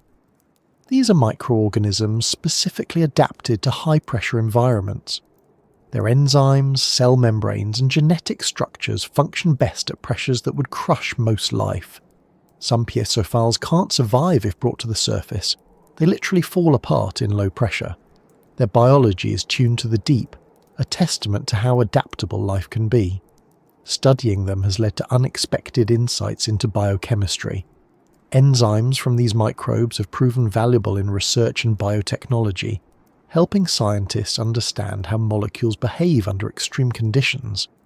In a way, these invisible organisms from the Kuril Trench have contributed to discoveries that reach far beyond the ocean. Where light cannot penetrate, chemistry becomes the foundation of existence. Chemosynthesis, the process by which certain microbes convert chemical energy into organic matter, replaces photosynthesis as the base of the food chain. In the Kuril Trench, these chemosynthetic communities are found near cold seeps, where methane and hydrogen sulfide emerge from the sediment. The bacteria that live there use these compounds the way plants use sunlight, producing carbohydrates that sustain entire ecosystems. Worms, clams, and crustaceans cluster around these seeps, living symbiotically with the microbes inside their bodies. It's an arrangement as elegant as any coral reef, just hidden beneath a layer of darkness and silence. This kind of life independent of sunlight, has profound implications. It suggests that biology isn't limited to the narrow band of conditions we experience at the surface. It can thrive wherever there's a source of energy, even if that energy comes from rocks instead of rays. The discovery of these deep-sea ecosystems in places like the Kuril Trench changed our understanding of life's boundaries. It showed that the spark of existence doesn't require sunlight, air, or even warmth. It needs only the right chemistry and enough time. That realization has reshaped how we search for life beyond Earth, guiding missions to icy moons like Europa and Enceladus, where oceans may exist beneath frozen crusts, sustained not by stars but by the heat of planetary cores. In a sense, every trench on Earth is a rehearsal for that search, a window into what life might look like elsewhere. The creatures that inhabit this lightless world have evolved senses and strategies that seem alien to us. Some fish have pressure-sensitive organs that can detect prey buried in sediment. Certain worms extend long filaments through the mud to absorb dissolved nutrients directly from the water. Amphipods communicate through touch and vibration, brushing antennae like signals in the dark. There's an intimacy to these interactions, a closeness born from necessity. When vision disappears, life becomes tactile, immediate, grounded in contact. Predation here is a quiet affair. There are no chases, no bursts of speed. A predator may wait motionless for hours, sensing the faint chemical trail of its prey, then lunge with a single slow strike. The prey, in turn, may respond with near-freezing stillness, relying on invisibility rather than flight. It's a world of patience, where the balance between hunter and hunted unfolds in centimeters rather than meters, in hours rather than seconds. The absence of light doesn't remove tension, it simply stretches it into a slower form. Every now and then, though, something extraordinary happens. A large disturbance, a quake, a landslide, or the collapse of a trench wall sends clouds of sediment billowing through the abyss. The water fills with fine particles, obscuring everything. For a while, visibility drops to zero. To us, it would look like chaos, but to the organisms here, it's opportunity. The shifting sediment brings with it nutrients trapped for centuries, releasing them into circulation. Microbes bloom, scavengers move in, and for a brief moment the darkness teems with activity. Then, slowly, the particles settle again, and stillness returns. Life in the world without sunlight is built on these cycles of disturbance and recovery. For humans, exploring this environment is one of the greatest technical challenges imaginable. Cameras must function in freezing temperatures and crushing pressure. Lights must be dim enough not to disturb, yet bright enough to capture detail. Robots must operate autonomously, following slow, deliberate paths. Each expedition to the Kuril Trench brings back data measured not in hours but in minutes of visibility. Yet every frame, every sample, adds another piece to the puzzle of how life endures without sunlight. What's remarkable is how unified the patterns are across the planet. The organisms in the Kuril Trench share similarities with those found in the Mariana and Tonga trenches. It's as if the deep ocean, separated by vast distances, still speaks a single evolutionary language. The pressures are different, the chemical compositions vary, but the adaptations converge. Transparency, softness, slowness. These are the universal traits of survival in darkness. Even here, far removed from the surface, the fingerprints of our species are present. Tiny microplastics have been found in the stomachs of amphipods collected from the trench. Synthetic fibres, likely from clothing, have settled into the sediment. Chemical traces of industrial activity have reached even these depths. It's a sobering reminder that the world without sunlight is not untouched. It is part of the same planet, connected through invisible threads of current and gravity. Yet even those traces become part of the ecosystem. Bacteria colonize the plastic, forming biofilms. The synthetic becomes organic. Life, as always, adapts. In the absence of light, the distinction between life and environment blurs. Many organisms are nearly indistinguishable from the sediment they live in. Some worms and crustaceans use mud as camouflage, coating themselves in it. Others have skin that reflects almost no light, blending perfectly into the darkness. Even movement becomes an act of invisibility. To survive here is to vanish. The absence of sunlight has not created a dead world. It has created a hidden one, a place where evolution's creativity is guided by pressure and chemistry, instead of colour and speed. The deep doesn't compete with the surface for beauty. It expresses it differently. In the world without sunlight, beauty lies in precision. The perfect balance between fragility and function, between existence and erasure. As we move along the trench floor, the quiet becomes deeper, the patterns of life more subtle. The pressure no longer feels like a force, but like the natural condition of being. The darkness is not an obstacle, but a background against which the smallest movement matters. Every detail becomes clearer. The faint swirl of sediment from a passing amphipod, the delicate imprint of a worm's track, the slow fall of a particle that may have begun its journey months ago near the surface. The world without sunlight isn't a void. It's a conversation that never needed light to begin with. And as we drift further, we start to encounter the strange inhabitants of the true deep. The creatures that have evolved forms and mechanisms unlike anything on land or even in shallower seas. The snailfish, the amphipods, the microbial mats are just the beginning. Below them lies another layer of mystery, where life takes on shapes so improbable that even naming them feels premature. They are the proof that existence continues to invent itself, even here, in the coldest and darkest places. That's where we go next, into the realm of those creatures that endure where physics itself seems unwilling to cooperate.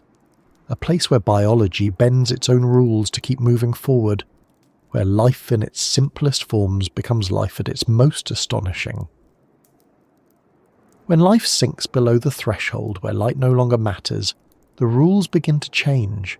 The further we descend, the more pressure rewrites biology, and the creatures that exist here become living proof that nature has almost no limits.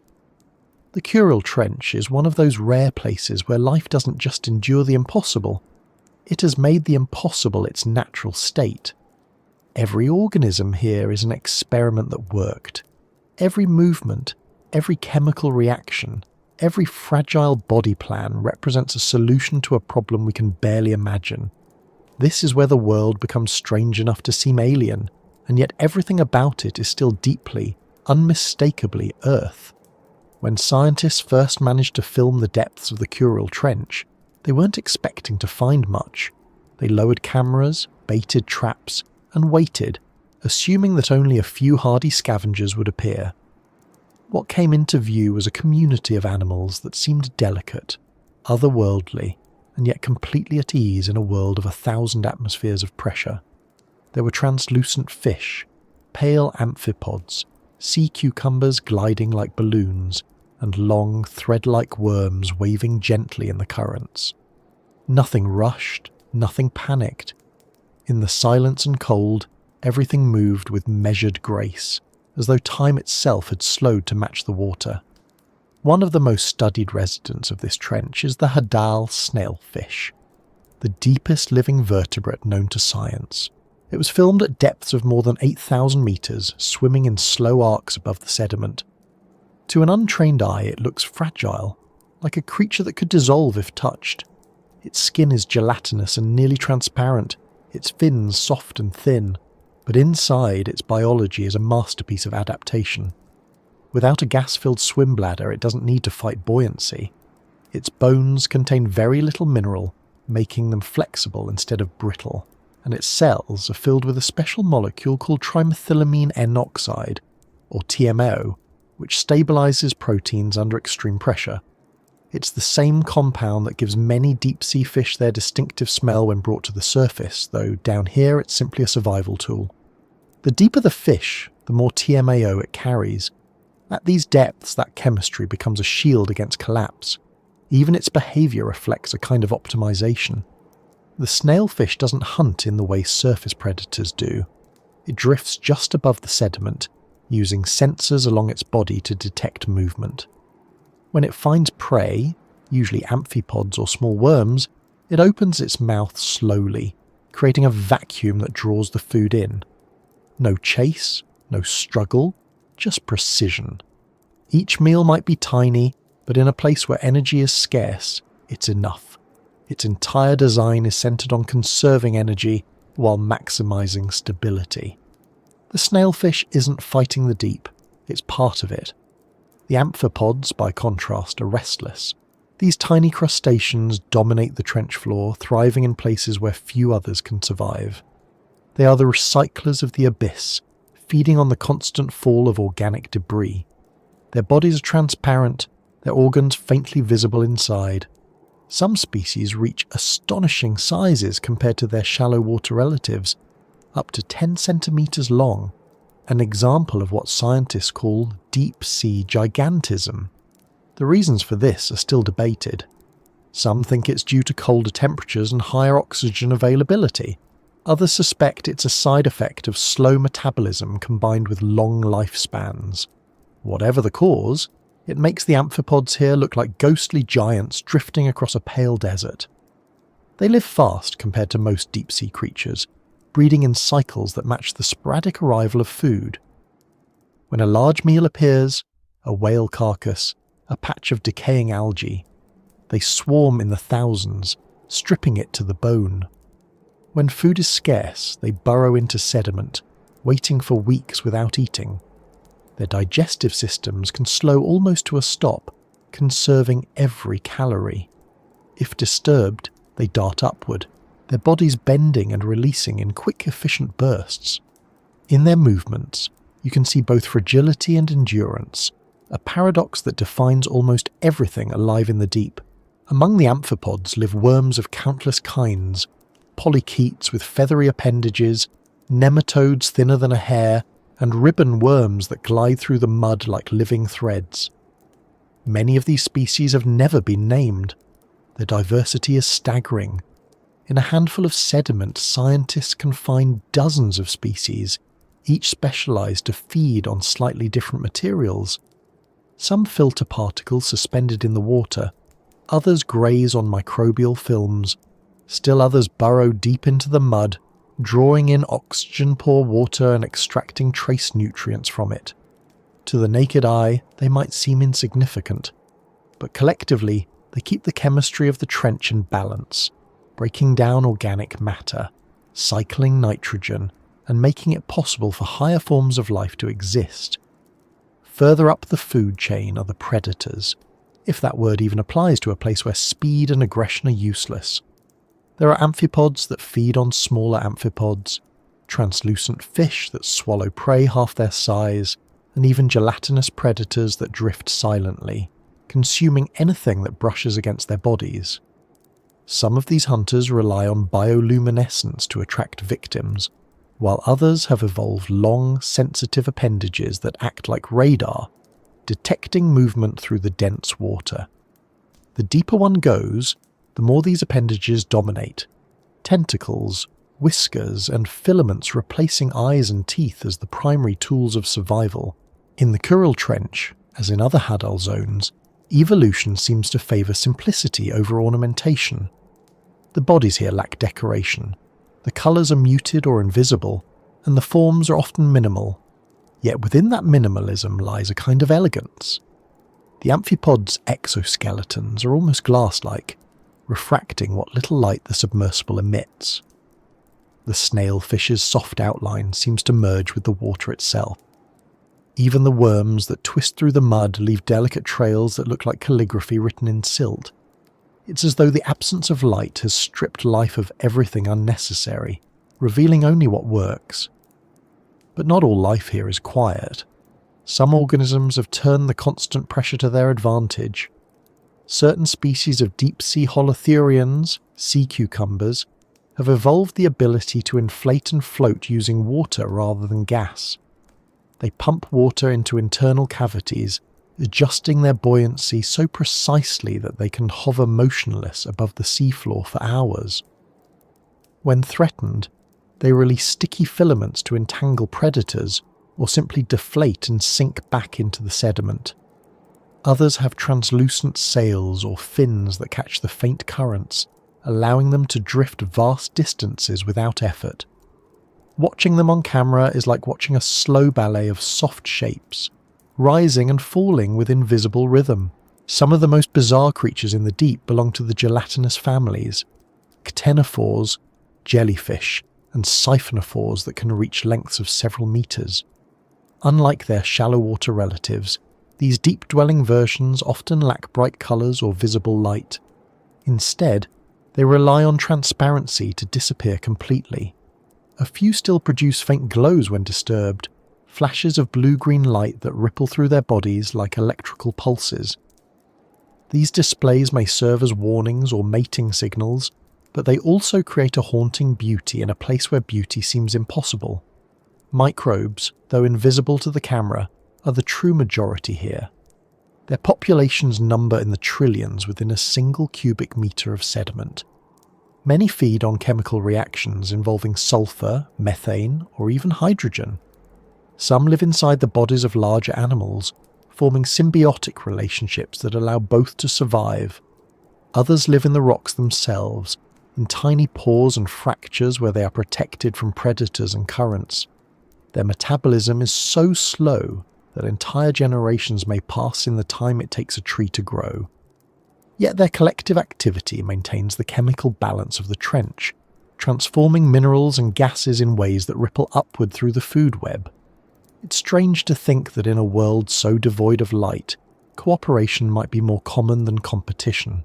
Many of these creatures live in partnerships that blur the line between individual and environment. Tube worms at seeps host bacteria within their tissues, providing them with space and nutrients in exchange for food. Some amphipods carry symbiotic microbes on their shells that help them digest tough materials. Even the snailfish likely relies on bacteria in its gut to process the strange compounds it consumes. Survival here isn't about domination, it's about equilibrium. The more scientists study these creatures, the more they realise how finely tuned they are to their environment. When brought to the surface, most of them die within minutes, their bodies destroyed by the sudden drop in pressure. This makes studying them a delicate task. Special pressurised containers have been developed to keep samples alive during the journey upward, allowing researchers to observe their behaviour without disturbing their internal balance. What they've learned has challenged almost every assumption about biology. Proteins that should denature at extreme pressure remain stable. Membranes that should rupture remain flexible. Even DNA, which can be damaged by radiation and heat, appears to repair itself more efficiently here, perhaps because of the steady conditions. These discoveries have implications that reach far beyond marine science. The enzymes of deep-sea organisms are now being studied for industrial and medical applications, from pharmaceuticals that remain stable under stress to enzymes used in food processing and biotechnology. The same chemical principles that keep a snailfish alive under pressure might one day help design materials or medicines that endure extreme environments. In that sense, the deep is not just a mystery to explore, but a library of solutions waiting to be read.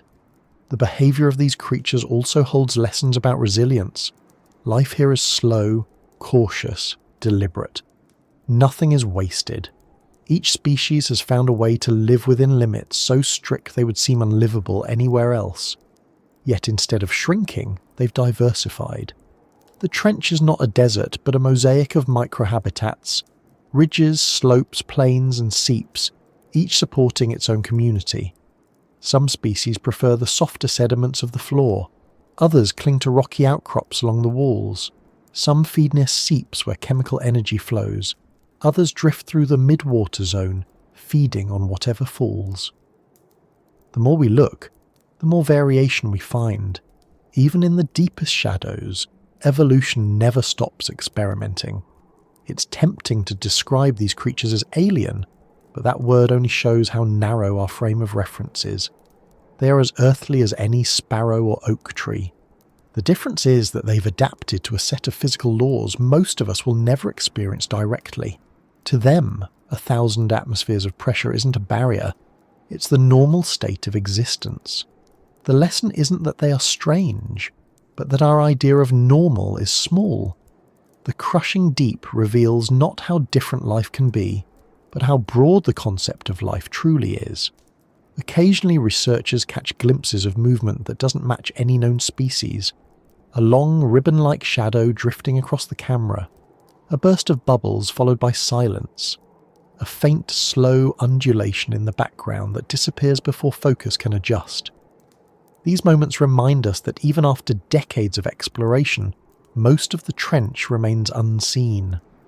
The total area explored by human eyes or cameras covers less ground than a city block. For every snailfish recorded, there are likely dozens of species that have never been observed. The deep keeps its secrets, not out of malice or mystery, but simply because time moves differently here. The Kuril Trench is one of several Adal trenches circling the Pacific, and comparisons between them reveal fascinating differences. The amphipods here tend to be larger than those in the Mariana Trench. The snailfish here swims slightly shallower, perhaps because of temperature or nutrient differences. Each trench becomes a kind of laboratory where evolution runs variations on the same theme. The pressures are constant, but the inputs, sediment composition, chemical seepage and tectonic activity change. Over millions of years, those small differences sculpt distinct ecosystems. To study them is to watch nature repeat itself with infinite nuance. For the animals of the deep, even death is part of the cycle. When a creature dies, its body quickly becomes a resource. Bacteria begin the decomposition. Amphipods arrive, worms follow. The organic matter is broken down, recycled and absorbed back into the sediment. Nothing is lost. In the world of crushing pressure, decay is just another form of persistence. The boundaries between living and dead blur. A single bacterium might spend part of its existence in one body, then drift into the sediment to feed another. It's an ecosystem that wastes nothing, that turns the end of one existence into the beginning of another without pause. And while all this unfolds in the dark, the surface world above remains unaware. Waves roll over the trench, ships pass, storms sweep across the Pacific, and the creatures below continue their slow, silent routines, unchanged. To them, the events of the surface, seasons, tides, weather, are irrelevant. Their environment is constant, predictable, and eternal within its own scale. They don't need sunlight to know time. They measure existence by movement, by the slow drift of particles, by the frequency of disturbance. To them, that's the rhythm of life. The more we observe these creatures, the clearer it becomes that they're not just surviving, they're thriving. Evolution hasn't merely tolerated the crushing deep, it has mastered it. Each organism is a different solution to the same challenge, and each solution reveals something about what life can do when pushed to its limits. The Hadal zones like the Kuril Trench aren't the edge of habitability, they're the continuation of it. They show that even under the weight of 10 kilometers of water, life doesn't give up. It adapts, it diversifies, and it finds ways to turn pressure itself into an ally. As the submersible's lights fade into the distance and the last glimpse of these creatures disappears back into the dark, the sense of strangeness lingers. But it's not fear or discomfort, it's recognition. The world of the crushing deep is the world that made us, the same ocean that once gave rise to everything living on land. These creatures are not strangers. They are our distant relatives, shaped by the same physics, the same chemistry, the same persistence of matter that defines all life. And deeper still, beneath them, the landscape continues to change. The walls of the trench curve inward, the sediment thickens, and the water grows even denser. The creatures fade one by one, replaced by simpler forms, microbes, archaea, and chemical reactions that blur the line between biology and geology. This is the next threshold, where survival becomes an art of molecules, and the story of life begins to merge with the story of the planet itself. That's where we drift next, into the realm of bone and mineral, of adaptation written in the very structure of cells, the place where the architecture of survival reveals itself not in motion but in design. Down here, everything that exists must answer a simple question. How do you keep your form when the world is trying to crush you? The trench tests that question in every way possible. At these depths, even the smallest miscalculation in design means collapse. Bones shatter, shells implode, membranes rupture. Survival becomes a kind of architecture, a balance between strength and surrender. The creatures that endure in the Kuril Trench have each solved that balance differently, building bodies that follow laws no engineer would invent yet that function flawlessly in the deep. Studying them is like watching evolution practice material science at pressures no laboratory can reproduce. What makes this survival so fascinating is that it's not achieved through brute force. There are no thick shells or heavy skeletons here. Those would only add stress. Instead, the strategy is to remove, to lighten, to simplify. The most successful structures are the ones that yield. The Hadal snailfish, for instance, has bones so soft they bend rather than break. Its skull is not a single solid piece, but a mosaic of thin plates connected by cartilage, allowing it to deform slightly under pressure and return to shape afterward. Its internal organs are surrounded by water of nearly identical density to its tissues, eliminating the difference that would otherwise crush it. Every part of its design accepts pressure instead of resisting it. Other animals achieve the same harmony through entirely different means.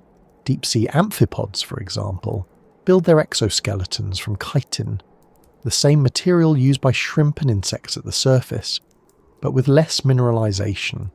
At the same time, they reinforce those shells with aluminum, an element they extract directly from seawater, using acidic secretions in their guts. It's an elegant solution. Aluminum forms a gel-like coating that makes their exoskeletons more flexible, while preventing dissolution in the high-pressure, low-pH environment. No human material scientist had imagined that process until these small crustaceans revealed it. Their shells are quite literally works of chemistry in motion. Pressure doesn't just affect hard parts, it also transforms the chemistry of soft tissues. Proteins, which form the machinery of cells, are sensitive to deformation. Under extreme pressure, they can unfold or lose function. To prevent this, deep-sea organisms modify their internal fluids, filling them with compounds that stabilize protein structure. Trimethylamine N-oxide, TMAO, is one of these molecules, but it's not alone. Some bacteria produce unique amino acids that act as microscopic scaffolds, keeping proteins folded and active. Others use sugars or alcohol-like molecules to maintain flexibility. The result is a living solution, a fluid chemistry perfectly tuned to its surroundings, capable of sustaining metabolism even at crushing depths. For those that rely on shells, the challenge is different. In the upper ocean, shells are made mostly of calcium carbonate, which forms readily in alkaline low-pressure water. But in the deep sea, where pressure increases and temperature falls, calcium carbonate becomes unstable and begins to dissolve. To build shells here, organisms must find alternatives. Some use different minerals entirely. Silica, for instance, is seen in deep-sea sponges whose skeletons are made of glass-like fibres. Others coat their shells in organic layers that resist dissolution. The small foraminifera living along the trench slopes construct intricate tests, from fine grains of sediment glued together with secreted proteins. Seen under a microscope, these shells look like miniature sculptures, spheres, spirals, and lattices assembled grain by single-celled architects. Each one is a perfect compromise between strength, lightness, and resilience. What's remarkable about these adaptations is how widespread they are. Every layer of the trench, from the upper slopes to the deepest basin, hosts species that have independently solved the same physical problem. The variety of strategies shows how evolution explores every possible route to stability. In some species, shells are reduced to thin films. In others, bones are replaced with flexible rods. Some creatures avoid hard structures entirely, adopting soft, jelly-like bodies that equalize pressure through uniform density. This diversity of approaches forms a kind of living catalogue of mechanical solutions, an encyclopedia of how to exist under weight. The art of survival here isn't only physical, it's chemical and behavioural too. Some organisms, like certain deep-sea worms, secrete mucus cocoons that create microenvironments around their bodies. Inside those bubbles, pressure is still immense, but chemical conditions, such as pH and oxygen levels, can be slightly adjusted. It's enough to stabilise enzymes and extend lifespan. Others form partnerships that distribute the burden of survival. Microbes living inside larger hosts share metabolites and help neutralise toxins. In return, the hosts provide a stable habitat and protection from predators. It's not unlike architecture built cooperatively, each participant reinforcing the other's weaknesses. Bones themselves tell a story of adaptation. When brought to the surface, the skeletons of hadalfish appear almost fragile, bending under their own weight. Yet in their natural environment, those same bones function flawlessly. The difference lies not only in structure but in purpose. These bones aren't designed to support the body against gravity. They're designed to maintain form in a world where gravity is balanced by buoyancy. Their function is less about bearing weight and more about organising tissue. The result is a skeleton that's light, flexible, and distributed, more like scaffolding than framework. It's a reminder that structure doesn't always mean rigidity. Sometimes it means balance. Among the most striking examples of this principle are the gelatinous animals that drift through the trench water. Their bodies are almost entirely water, with only a thin framework of connective tissue giving them shape. Yet they maintain perfect form under pressures that would flatten steel. Their secret is equilibrium. The fluids inside their cells match the surrounding seawater so closely that there's no internal stress. The same pressure that pushes inward from the outside also exists within, creating a perfect standoff. To the human mind, this seems counterintuitive. How can something so soft endure such force? But that's the beauty of it. The deep doesn't reward resistance, it rewards harmony. Even mineralized structures follow that rule. Deep-sea corals found at shallower slopes near the trench edge grow skeletons of aragonite, a form of calcium carbonate that resists dissolution under pressure. But they grow slowly, almost imperceptibly, adding microscopic layers each year. Some specimens have been found to be thousands of years old, their skeletons recording changes in ocean chemistry across centuries. Each layer tells a story of adaptation, a timeline written in mineral. To these corals, survival isn't about speed or size, it's about patience, about enduring long enough to outlast the conditions that threaten them. In the sediment, another kind of architecture forms, biogenic structures built by burrowing creatures. Small shrimp and worms dig tunnels that allow water to circulate, oxygenating the layers below and redistributing nutrients. Over time, these tunnels collapse and reform, creating a dynamic texture beneath the surface. It's a kind of engineering that happens without intention, but with perfect effect. The sediment remains alive because of it. Without these small architects, the trench floor would stagnate, suffocating under its own weight. Instead, it breathes slowly and steadily through the collective labour of its smallest inhabitants. Survival here is as much about chemistry as it is about design. The metabolic pathways of deep-sea organisms have evolved to function under low oxygen and high carbon dioxide levels. Their cells use enzymes that operate efficiently even when energy is scarce. Some can switch between aerobic and anaerobic metabolism, adjusting to the availability of oxygen like a dimmer switch. Others rely on symbiotic bacteria to break down complex compounds they can't process themselves. It's not a single adaptation, but a system of small adjustments that together make existence possible. To the human eye, these adaptations may seem extreme, but they're not exceptions.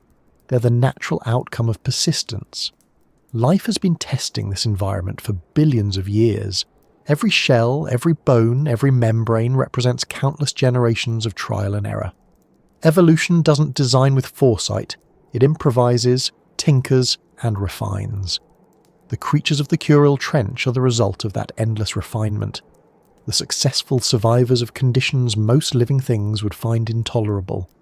Pressure also shapes reproduction. Many species here lay fewer eggs than their surface relatives, but each egg is larger, filled with more nutrients to sustain development in slow, cold water. Some eggs are encased in tough membranes that resist pressure changes.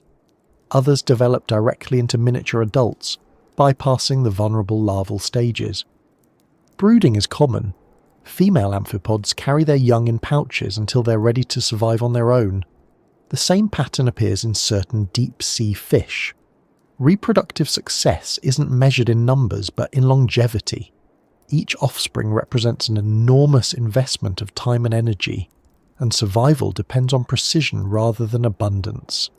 The trench environment shapes not only the bodies of its inhabitants but their behaviours. Movement is slow, deliberate, and efficient. Some species remain in place for years, feeding from the same patch of sediment. Others migrate vertically by a few meters, following chemical gradients instead of light. Communication, when it occurs, is subtle. Chemical signals released into the water, vibrations through the sediment, or, rarely, flashes of light. These cues help coordinate mating, feeding, and defense, though to an observer, they're invisible. It's communication suited to a world where distance and delay define everything. Even in death, the deep's inhabitants contribute to the architecture of survival. The remains of shells and bones accumulate in the sediment, forming a record of generations past. Over time, these materials compact and become part of the geological layer, preserving traces of proteins and minerals.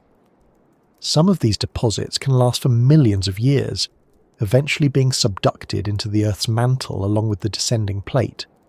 In that sense, the shells and bones of trench dwellers literally return to the planet's interior, recycling not just matter but history. The cycle is complete. What begins as life ends as stone, and what becomes stone may someday feed life again. There's a quiet lesson in that cycle. On the surface, survival often seems tied to dominance, to growth, competition, and strength. In the deep, survival means balance, adaptation, and restraint. Every organism here is an example of efficiency perfected over time. Their bones and shells aren't armour, they're agreements with the environment, contracts that allow existence to continue without conflict. The art of survival here isn't about defiance, it's about acceptance. This philosophy of endurance extends to the microbial level. The bacteria that live within rocks along the trench walls survive with almost no nutrients, metabolizing trace amounts of hydrogen or sulfur compounds. Their division rates are astonishingly slow, once every few months or even years, but that slowness allows them to persist indefinitely. They repair themselves when damaged, share genetic material with neighbours, and maintain balance across generations. They are the planet's minimalists, proving that life doesn't need abundance to endure, it needs only persistence and structure. Scientists studying these communities often describe them as living fossils, not because they are ancient in form, but because they represent processes that have existed since the dawn of life. The earliest organisms on Earth likely lived in similar conditions, dark, pressurized, chemically rich. The adaptations we see in the Kuril Trench aren't new inventions, they're continuations of strategies billions of years old. The trench isn't just a window into an extreme ecosystem, it's a window into our origins. Every shell, every enzyme, every cell down here carries echoes of the first forms of life that appeared when the planet was still cooling. As the submersible drifts along the trench wall, the lights reveal occasional glimmers, shell fragments, mineral veins, the reflective sheen of an amphipod's carapace.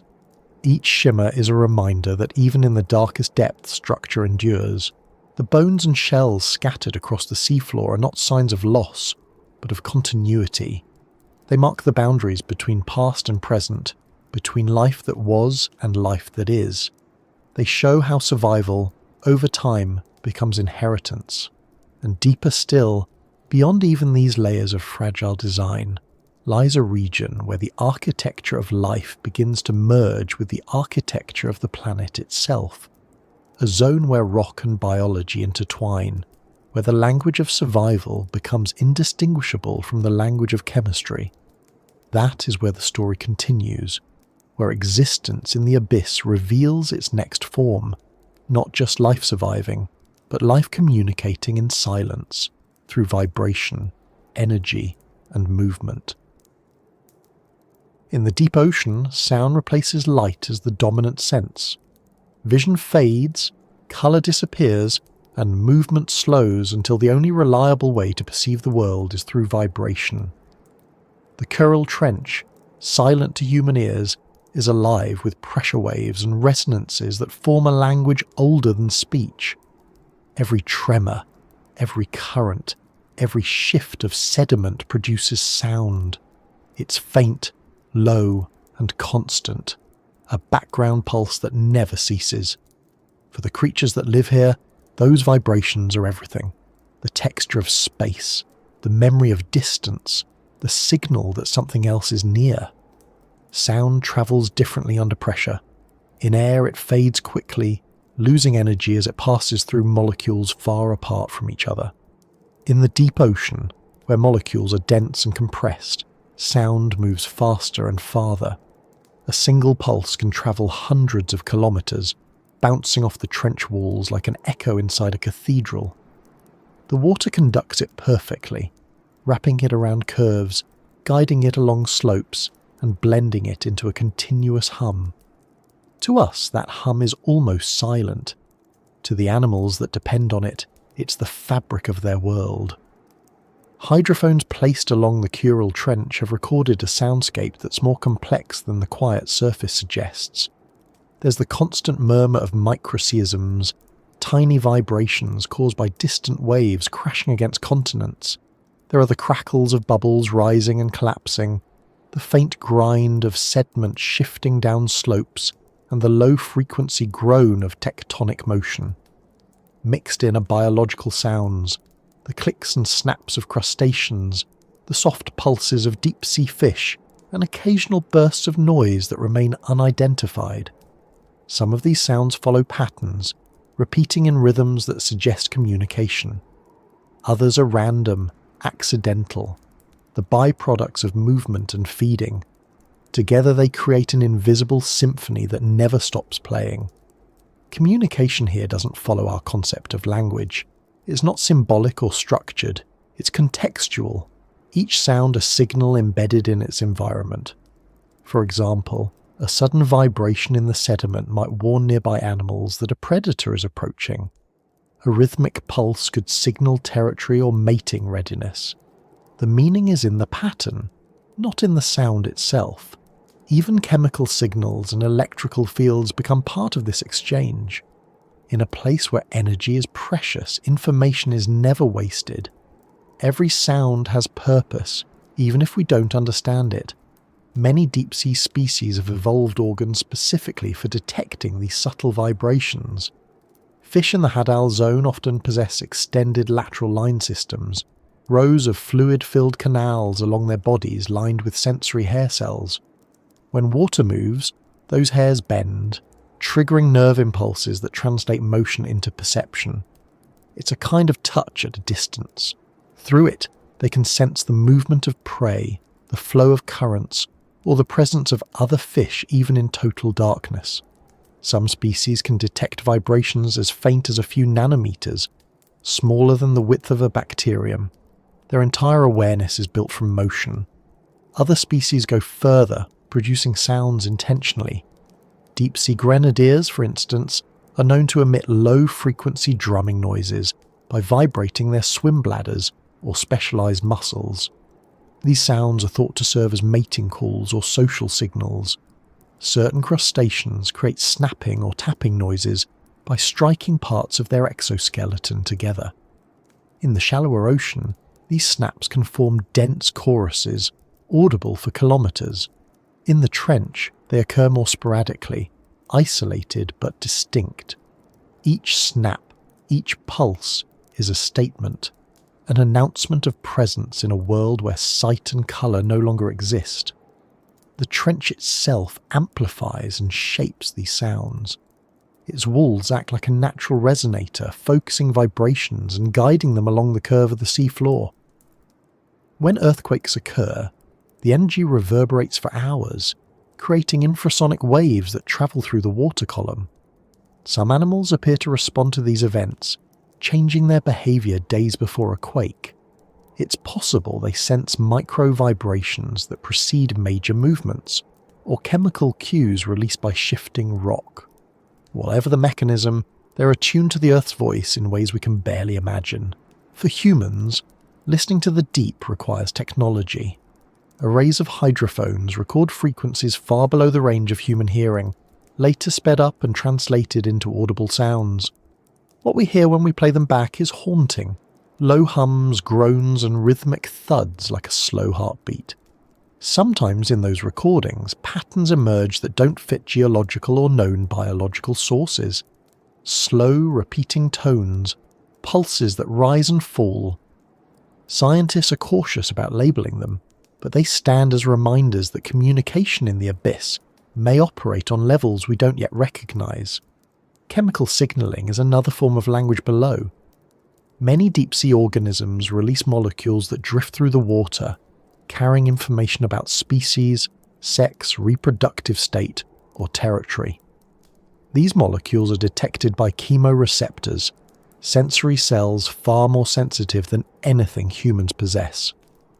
A single molecule in 1 million litres of water can trigger a response. To us that seems miraculous. To the deep, it's routine.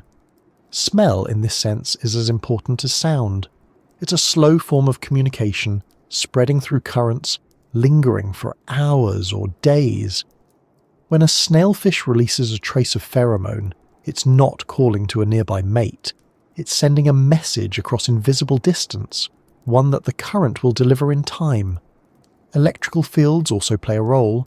Some fish and invertebrates generate weak electric currents through their muscles or specialized organs. Others can detect those fields, using them to locate prey or navigate. In the deep, where magnetic fields fluctuate and light offers no guide, electricity becomes a map. Sharks, rays, and certain catfish species are famous for their electroreception in shallower water, but similar abilities have evolved independently in deep-sea species. These electric senses blur the line between perception and interaction. The moment one animal moves, it leaves an electrical footprint that another can follow. It's a dialogue of energy, silent and instantaneous. Even at the microbial level, communication persists. Bacteria use chemical signaling known as quorum sensing to coordinate behavior. When enough cells release specific molecules, the concentration reaches a threshold that triggers a group response. Perhaps the formation of a biofilm, the release of enzymes, or the activation of dormant genes. It's not conscious, but it's collective. In the Kuril Trench, microbial communities spread across rocks, and sediments respond to each other this way, synchronizing activity across large areas. To an outside observer, it looks like the seafloor itself is breathing in patterns. The smallest forms of life here act in concert, turning chemistry into chorus. What's fascinating is how these different modes of communication, sound, vibration, chemical, and electrical, overlap.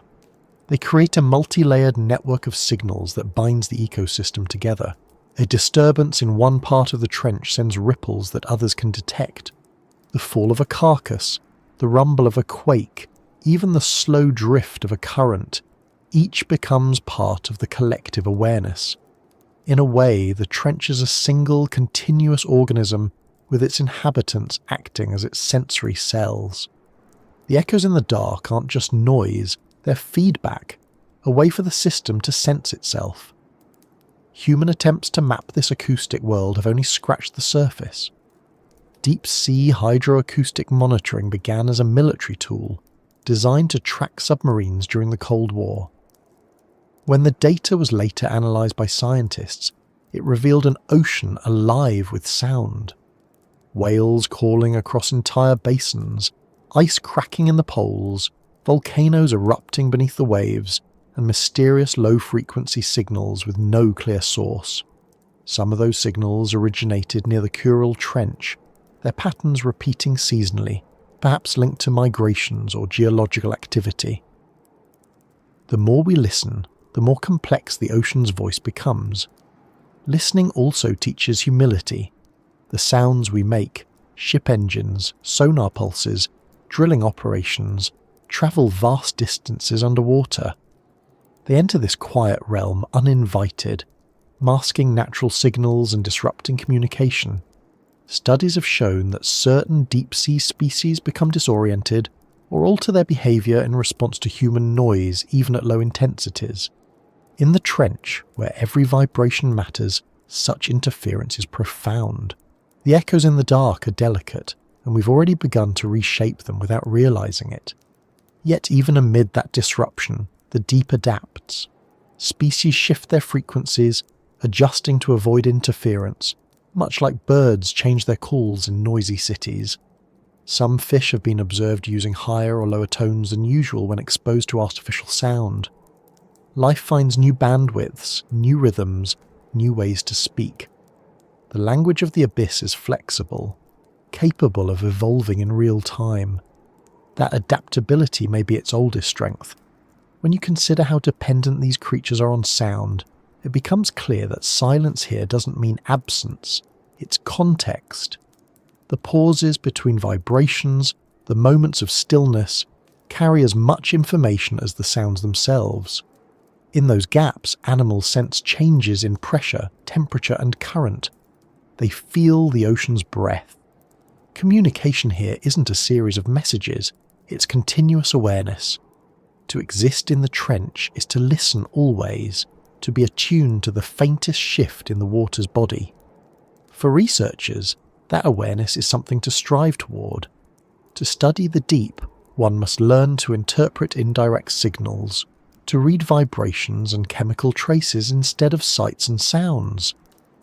Instruments become extensions of the senses, translating an environment built on resonance into data we can understand.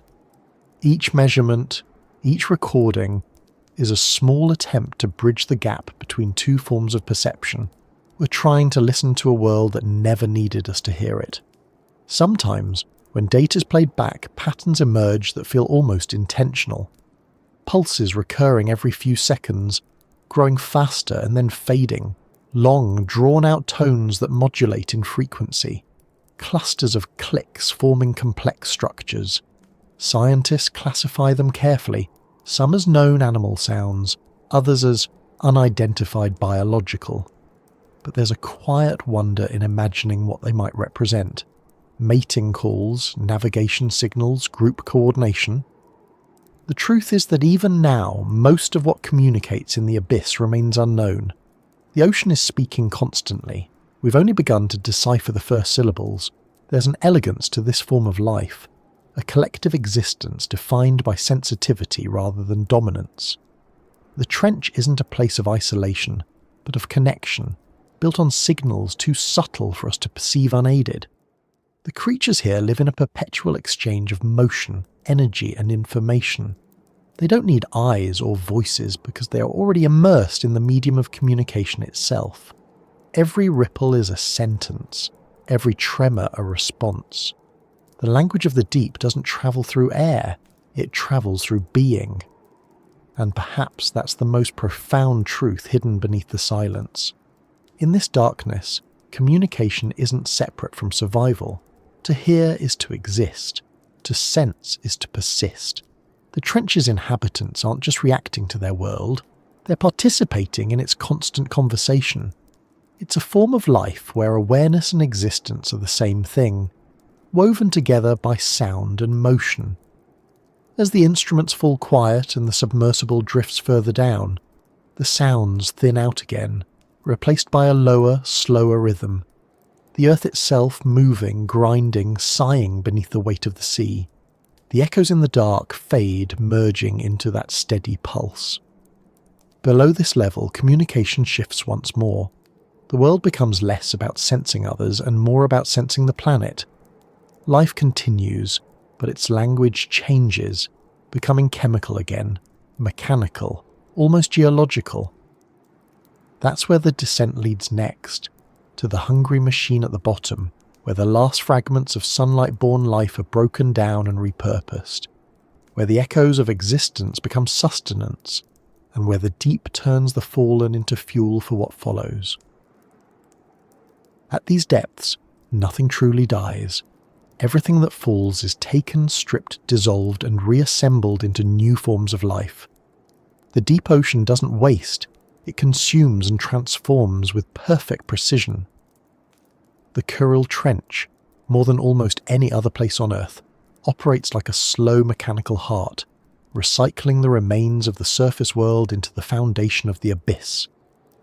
The creatures that inhabit it are part of a single, vast metabolism, a hungry machine built from countless mouths and microbes, each performing its task in silence. When something from above dies, a jellyfish, a fish, or a whale, it begins a long descent through the water column. The fall can take days or weeks depending on size. Along the way, smaller creatures nibble at the body, peeling away soft tissue, scattering fragments, and releasing a storm of organic debris. By the time what's left reaches the depths of the Kuril Trench, it's already been reduced to a framework of bone and fat. Yet down here, even that is treasure. For the inhabitants of the abyss, each carcass is an island of abundance drifting into the desert of the seafloor. The moment a body touches bottom, the transformation begins. Amphipods arrive first, hundreds, then thousands, swarming with a coordinated intensity that looks almost choreographed. They tear into the tissue, consuming everything soft within hours. Then come the worms, polychaetes and nematodes, sliding through the sediment to feed on whatever remains. Their movements stir the water, releasing clouds of particles that attract bacteria. Within days, the surface of the carcass is covered in a fine film of microbial life. The process is both violent and elegant, a choreography of necessity. Bacteria and archaea are the true engines of this system. They release enzymes that break down complex organic molecules, fats, proteins, collagen, into simpler compounds. As they work, they produce gases and chemicals that attract new organisms. Sulfide-loving microbes colonize the bones, feeding on the fats trapped within. They release hydrogen sulfide, a compound toxic to most life but essential here. Other bacteria consume that sulfide, using it to drive chemosynthesis. The result is a self-sustaining community built entirely from decay. Each generation of microbes gives rise to the next, forming layers of activity that turn death into energy. In the case of a whale fall, the process can last decades. After the soft tissue is gone, the skeleton becomes the focus. Specialized worms, known as osedacs, burrow into the bones. They have no mouths or stomachs. Instead, they use root-like structures to dissolve bone material and absorb nutrients through symbiotic bacteria living inside them.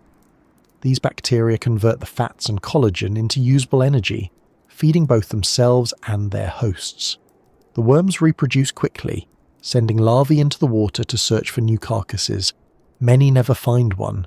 The deep is vast and whale falls are rare, but the few that succeed continue the cycle, spreading this strange partnership wherever death descends.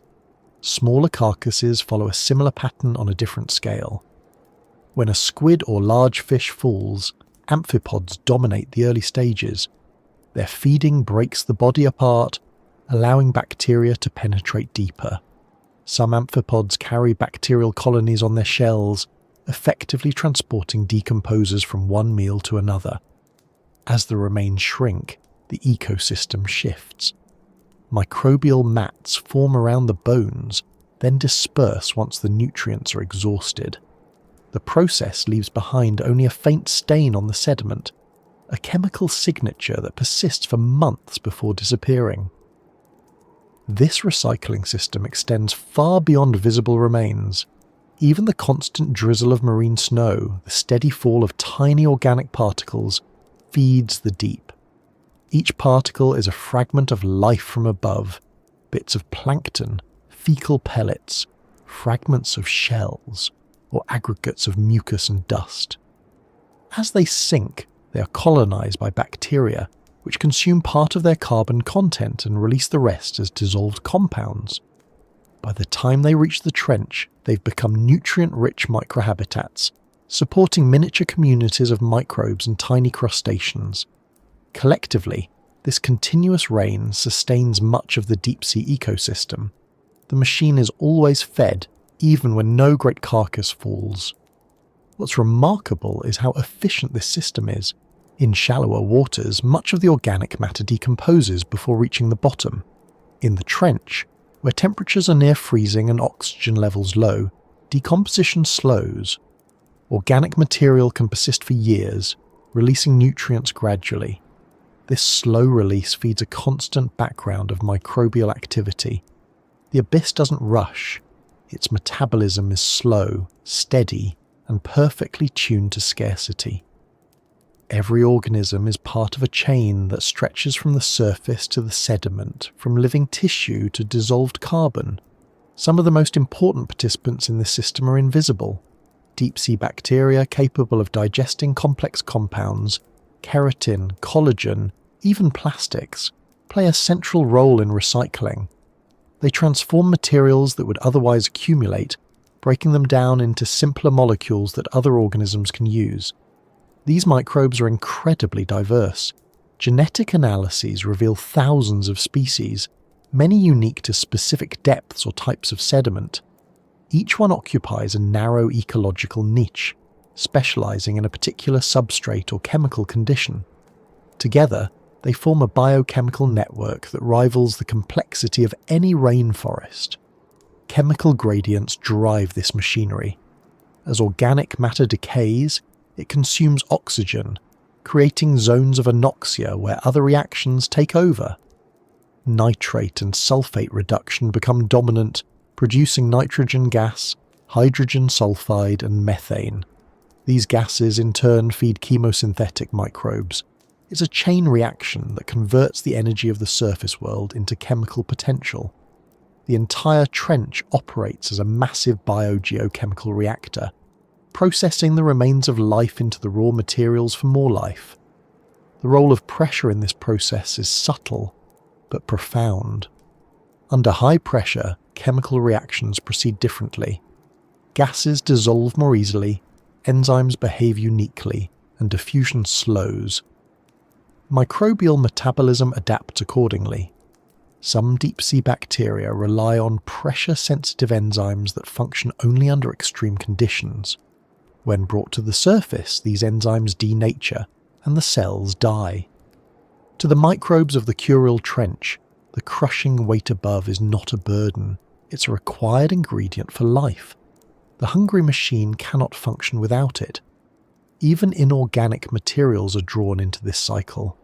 Metals like iron, manganese, and copper are released during decomposition and incorporated into bacterial enzymes or precipitated into mineral nodules. These nodules, found scattered across the trench floor, grow at microscopic rates, millimeters per million years, but they record the chemical history of the ocean. Each layer captures the balance of elements in the water at the time it formed, creating a timeline of the deep's metabolism. Some nodules contain traces of organic matter embedded within them, fossilized remains of microbes that once fed the machine. Feeding in the abyss isn't limited to scavenging and decomposition. Some organisms have evolved to exploit the byproducts of decay directly. Methanotrophic bacteria, for example, consume methane produced by decomposition and use it to power chemosynthesis. They form mats on the seafloor, which attract small grazers like snails and amphipods. The grazers feed on the bacteria and in turn are eaten by larger predators. It's a secondary food chain built entirely from the chemistry of rot. In the Kuril Trench, this process blurs the line between decay and growth. The machine consumes itself endlessly, each stage feeding the next. There's a sense of balance in the system, a kind of quiet order. When a large influx of organic matter arrives, bacterial populations surge, consuming oxygen and releasing sulfides. When the supply dwindles, the community contracts, leaving behind dormant cells that can survive for years without food. The trench adjusts to these fluctuations automatically. It's self-regulating, self-repairing. Unlike ecosystems at the surface, which can collapse from imbalance, the abyss endures because it operates at a slower pace. Its hunger is constant but measured. The creatures higher in the food web play their part too. Sea cucumbers, worms, and small crustaceans process sediment continuously, passing it through their bodies and extracting whatever nutrition remains. Their waste in turn fuels bacterial growth. This endless recycling ensures that almost nothing goes unused. The sediments of the trench are alive in a way that defies the word. Every grain is coated in bacteria. Every pore holds a micro-ecosystem. To disturb it is to disrupt a system so intricate it has no beginning or end. Human observers often describe this process in mechanical terms: a biological engine, a conveyor belt of decay. But it's more accurate to think of it as a conversation between matter and energy. The hungry machine isn't just eating, it's translating. What falls from the surface is transformed into a language the deep can understand. Molecules rearrange, bonds break and reform, and the result is life reconstituted. The system isn't consuming so much as converting. It's the planet's original recycling program, perfected over billions of years. Even the smallest details of this process reveal complexity. The rate of decomposition depends on temperature, oxygen levels, and pressure. Seasonal variations in surface productivity can affect how much organic matter reaches the trench months later. A bloom of plankton in spring might feed bacteria in the abyss by winter. Everything is connected by invisible delay. The hungry machine operates not in real time, but in echoes of the surface world. It's a time-shifted mirror of life above, responding to events long after they've passed. This delayed connection has another effect: stability. Because the deep receives a constant but filtered input from above, it's insulated from short-term fluctuations. While the surface ocean reacts rapidly to storms, climate shifts, and human activity, the trench processes those changes slowly. It's a buffer, a stabilizing force in the global carbon cycle. By trapping and transforming organic matter, it prevents carbon from returning immediately to the atmosphere. The deep ocean and trenches like Kuril act as the planet's long-term carbon sink.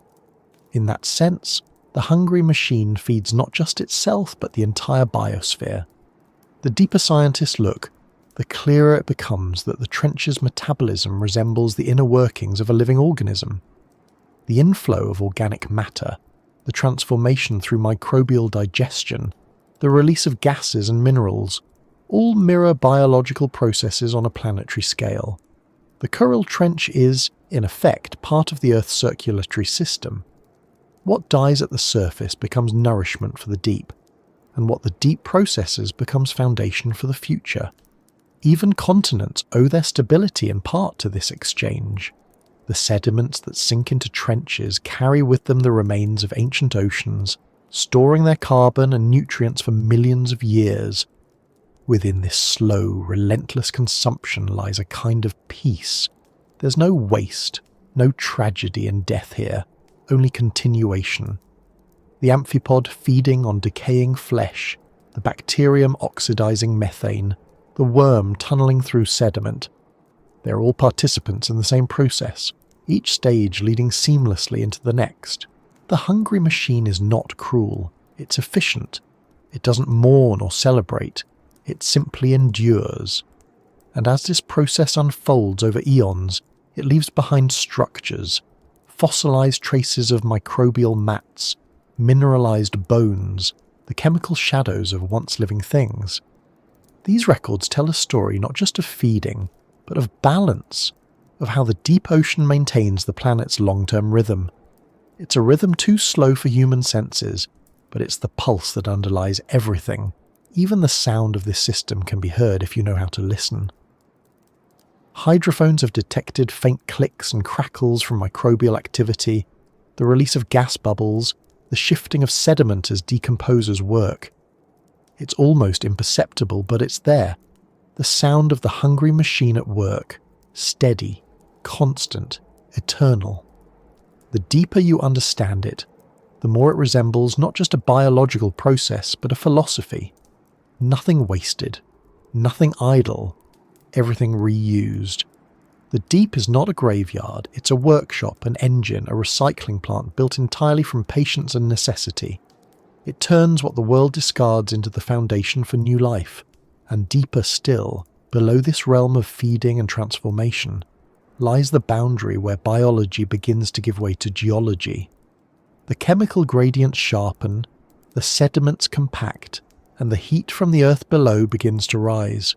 The hungry machine extends its reach downward, merging with the slow, unseen factories of the crust itself. There, life persists in its simplest, most enduring form, feeding not on what falls from above, but on the chemistry of the planet itself. That's where we descend next, into the hidden furnaces beneath the seafloor, where heat and minerals replace sunlight entirely, and where the deep's final form of life begins to reveal its origins in the very bones of the earth. Below the feeding grounds of the trench lies a quieter world still. The soft rain of organic matter fades, the movement of scavengers diminishes, and the sediment thickens into compact layers that smell faintly of sulfur and iron. Beneath these layers, the deep ocean begins to merge with the crust of the earth itself. It is a region defined not by sunlight or by the remnants of the surface, but by chemistry and heat, an intersection where geology and biology share the same vocabulary. It is here that the true factories of the abyss operate, unseen and tireless, driven by forces that began when the planet was still forming. The Kuril Trench is more than a deep scar in the seafloor. It's a boundary between two immense tectonic plates, the Pacific Plate sinking beneath the Okhotsk Plate. The motion between them produces friction, earthquakes, and heat. At depths of several kilometers below the seafloor, fluids trapped in the crust are heated and released upward through cracks. These hydrothermal seeps and vent-like systems are rare in the trench environment, but where they occur, they create pockets of extraordinary activity. They are the power plants of the abyss, converting raw geology into living energy. When these fluids rise, they carry with them dissolved metals, sulfides, and gases like methane and hydrogen. As they mix with the cold, oxygenated seawater above, chemical reactions occur. Metals precipitate out as mineral particles, and gases are oxidized by microbes that use them as fuel. This process, chemosynthesis, forms the foundation of ecosystems that exist entirely without sunlight.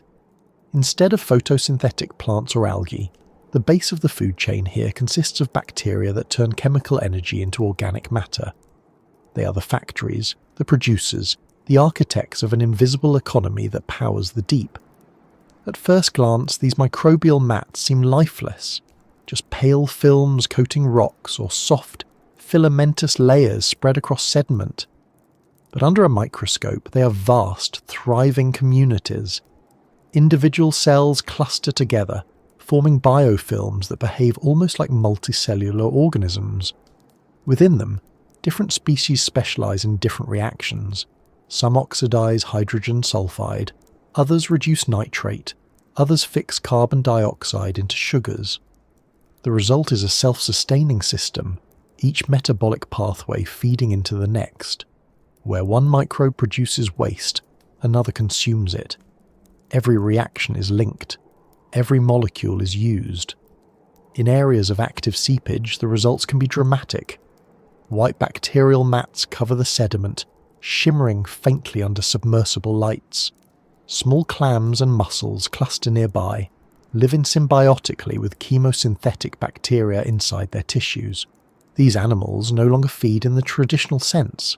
They rely on their bacterial partners to produce nutrients directly from the surrounding chemistry. The relationship is so complete that some species have lost their digestive systems entirely. They are living containers for bacteria, dependent on their partners but protected in return. This arrangement is efficient, elegant, and stable, a biological reaction chamber fueled by the heat of the earth. Nearby, tube worms grow in slow clusters, anchored to the rocks.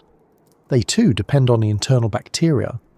The worms absorb hydrogen sulfide and oxygen through their skin and deliver it to the microbes living inside a specialized organ.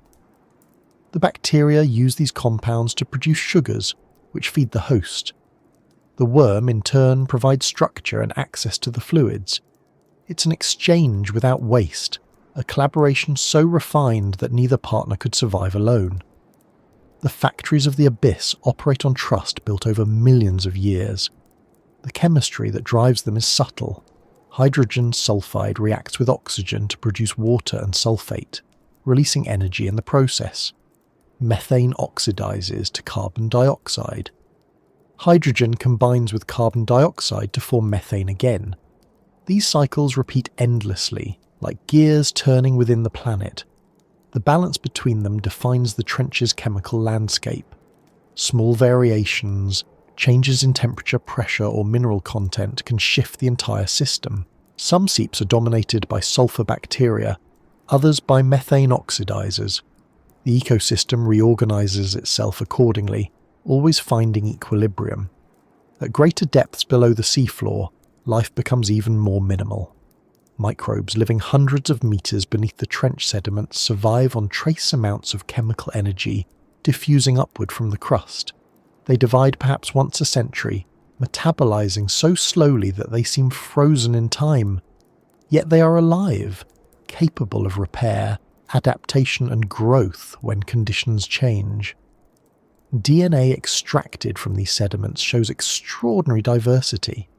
Some sequences are unique to the deep biosphere, unrelated to any known surface organism. Others resemble ancient lineages that may date back billions of years. The subsurface biosphere is vast, stretching through cracks and pores, an invisible network connecting the ocean to the mantle. This buried life influences global chemistry in ways scientists are only beginning to understand. By mediating reactions between rock and water, these microbes control the flux of carbon, sulfur and nitrogen between Earth's crust and its oceans. They act as regulators, maintaining the balance of gases that shape the planet's climate.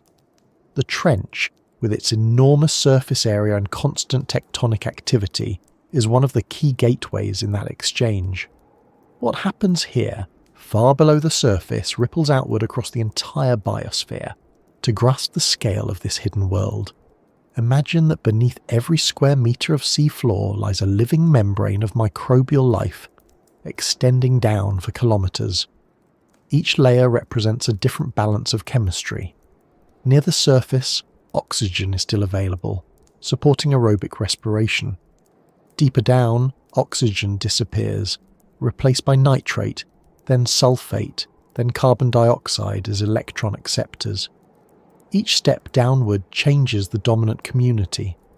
The boundary between these layers is not sharp but gradual, a continuous transition of metabolisms. Together they form one of the largest ecosystems on Earth, one that may outweigh all surface animals combined. The heat driving these processes is ancient. It comes from the slow decay of radioactive elements in the Earth's interior and from the friction of tectonic motion. In the Kuril Trench, where one plate dives beneath another, this heat escapes unevenly, creating localized zones of activity. The seeps and vents that result are not dramatic geysers like those at mid-ocean ridges, but slow, diffuse leaks, trickles of warmth and chemistry sustained over centuries. They're quieter, subtler, but no less important. Over time, they shape the trench's ecology, feeding microbial networks that extend far beyond the visible seep. Occasionally, these chemical factories leave physical traces. Layers of carbonate and sulfide minerals precipitate from the fluids, forming crusts and chimneys. Within these structures, microbial fossils can be preserved, microscopic filaments and cells encased in mineral. When scientists collect and analyse them, they find evidence of metabolic reactions frozen in stone. The structures record a history of life intertwined with geology, showing how microbes influence mineral formation and vice versa. The boundary between living and non-living becomes blurred. The deep doesn't distinguish between biology and chemistry. It treats them as the same process. The reactions taking place here are slow but relentless. Hydrogen sulfide produced by decomposition above diffuses downward, where it reacts with metals and is oxidized by microbes. Carbon dioxide from seawater reacts with minerals to form bicarbonate. Methane rises from deeper layers, sometimes forming gas hydrates, solid crystals of methane and water that remain stable under high pressure and low temperature. These hydrates can trap enormous amounts of carbon. When disturbed by earthquakes or temperature changes, they can release methane back into the water, fueling new microbial blooms. The system is cyclical, interdependent and vast. For scientists, these processes are more than a curiosity. They're clues to how life might exist elsewhere. The conditions in the trench resemble those believed to exist on icy moons like Europa or Enceladus, where liquid water interacts with a rocky core beneath an icy crust. If life thrives here without sunlight, using only chemistry and heat, then it could thrive there too. The microbes of the Kuril Trench are not just survivors of Earth's extremes, they are ambassadors for the possibility of life beyond. Studying them, however, is difficult. Samples must be collected without contamination and kept under high pressure. Even small changes in temperature can alter their metabolism. Despite these challenges, researchers have managed to culture a few species in laboratory conditions that mimic the deep. These experiments have revealed enzymes that function under pressures hundreds of times greater than those at the surface. Some of these enzymes are now used in biotechnology, offering stable reactions in industrial settings. What evolved to survive the abyss now serves human ingenuity. The factories of the trench are, in a way, teaching us new chemistry. The energy efficiency of these microbes is astounding. Some species survive on less energy than the theoretical minimum for life. Their metabolisms operate so close to equilibrium that there's almost no waste. They exist on the edge of physics, converting minuscule gradients of energy into motion and growth. In doing so, they redefine what it means to be alive. The trench doesn't host life as we know it. It hosts life as matter rearranging itself to persist under constraint. It's an insight that reaches beyond biology into philosophy. Every reaction down here, every molecule processed, contributes to the grand cycle of elements. Carbon fixed by microbes eventually becomes organic matter. Sulfur oxidized into sulfate drifts upward, influencing ocean chemistry. Iron and manganese precipitate into nodules, storing trace elements for future epochs. The trench acts as both sink and source, a fulcrum balancing the planet's geochemical scales. The heat and chemistry of the abyss are not separate from the rest of Earth. They are its foundation. In the broader context of evolution, these chemical systems may represent the original blueprint for life. Before photosynthesis, before DNA, before complex cells, there were chemical gradients at the boundaries of rock and water. In those gradients, simple molecules assembled, reacted, and replicated. The factories of the abyss are echoes of that beginning, still running billions of years later. They are living fossils, not in form but in function, maintaining the processes that once gave birth to all life. When we look at them, we are seeing not the strange edge of biology, but its starting point. The Kuril Trench, though remote and forbidding, is a living archive of these origins. Each seep, each vent, each microbial mat is a page in the story of how the Earth maintains itself. The chemistry happening here connects to the chemistry in our own cells. The ATP that powers our muscles is made through reactions that mirror those used by chemosynthetic microbes. We carry the deep within us. The factories of the abyss are our distant ancestors still at work. Even the sounds of this world reflect its function. The low-frequency hum of tectonic motion, the faint crackle of gas bubbles rising through sediment, the periodic release of methane from hydrate layers. These are the rhythms of the deep's metabolism. If one could listen long enough, those sounds would form a continuous pattern, the heartbeat of a planet digesting itself in slow motion. It's not noise, it's the sound of equilibrium. As the submersible glides past one of these seeps, the water shimmers with refracted light. The camera captures threads of bacteria waving gently, clusters of clams half buried in sediment, and tiny particles of mineral drifting upward. It's an industrial scene without machines, production without noise. Every molecule of gas rising from the crust is transformed before it can escape. Every atom of carbon finds a use. The efficiency is absolute. The Earth wastes nothing. And yet, as we drift further along the trench floor, the heat fades again. The chemical gradients smooth out, the microbial mats thin, and the environment returns to stillness. The factories continue below, invisible, but at the surface of the sediment, life becomes sparse. The transition is gradual, not abrupt. The energy that drives the deep must pass through many filters before it disappears completely. In that slow fading lies the next stage of the journey, the point where knowledge meets ignorance, where discovery turns to speculation, and where we begin to ask what might remain hidden still deeper below. Because below even this layer of heat and chemistry, there are mysteries we haven't reached. Currents of life existing entirely within the rock, microbes that never contact seawater, forms of existence that challenge every definition we use. The factories of the abyss are not the end, they are the threshold, and beyond them, the unknown continues, still working, still transforming, still alive in ways we haven't yet learned to detect. For more than half a century, humans have tried to understand what lies at the deepest edges of the ocean. The Kuril Trench is not the most famous, not as widely known as the Mariana, but its isolation has preserved something unique. The technology that reaches these depths has improved, but each expedition still brings more questions than answers. What we have found so far is remarkable enough. A complete ecosystem operating beyond sunlight, built on chemistry and pressure, a world functioning on its own terms. Yet even with cameras, sensors and samples, what we know feels like a surface reflection of something still vast and unseen. The first clear glimpse came in the latter half of the 20th century, when Japan and Russia sent deep-diving submersibles to explore the Kuril-Kamchatka region. The images returned were dim and grainy, yet they showed unmistakable signs of life. Fish gliding close to the sediment, amphipods scuttling across camera frames, plumes of disturbed sand settling in slow motion. Later, baited cameras revealed a pattern. Certain creatures always appeared first, others followed hours later, and some never appeared at all unless the lights were off. Each new descent rewrote what scientists thought possible. Today, remote-operated vehicles and autonomous landers can reach nearly 10,000 meters.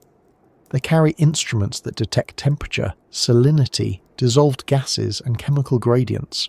They record light levels so low they seem like numbers close to zero, yet even those faint photons are meaningful. In the Kuril Trench, sensors have measured periodic changes in water chemistry, fluctuations that suggest subtle biological activity continuing between visits. That pattern hints at a world not static but breathing in cycles, as though the trench itself were alive, pulsing slowly through its routines. Samples retrieved from the deepest sediments have revealed microbial diversity beyond imagination. DNA sequencing shows entire branches of life that don't fit into known classifications. Some microbes metabolize substances no surface organism could tolerate: arsenic, hydrogen, heavy metals, using them as energy sources. Others exist in symbiotic webs, exchanging compounds so specialized that removing one species can collapse the entire microcommunity. These findings have expanded biology itself. The tree of life has grown new branches because of them. Among multicellular life, discoveries are just as extraordinary.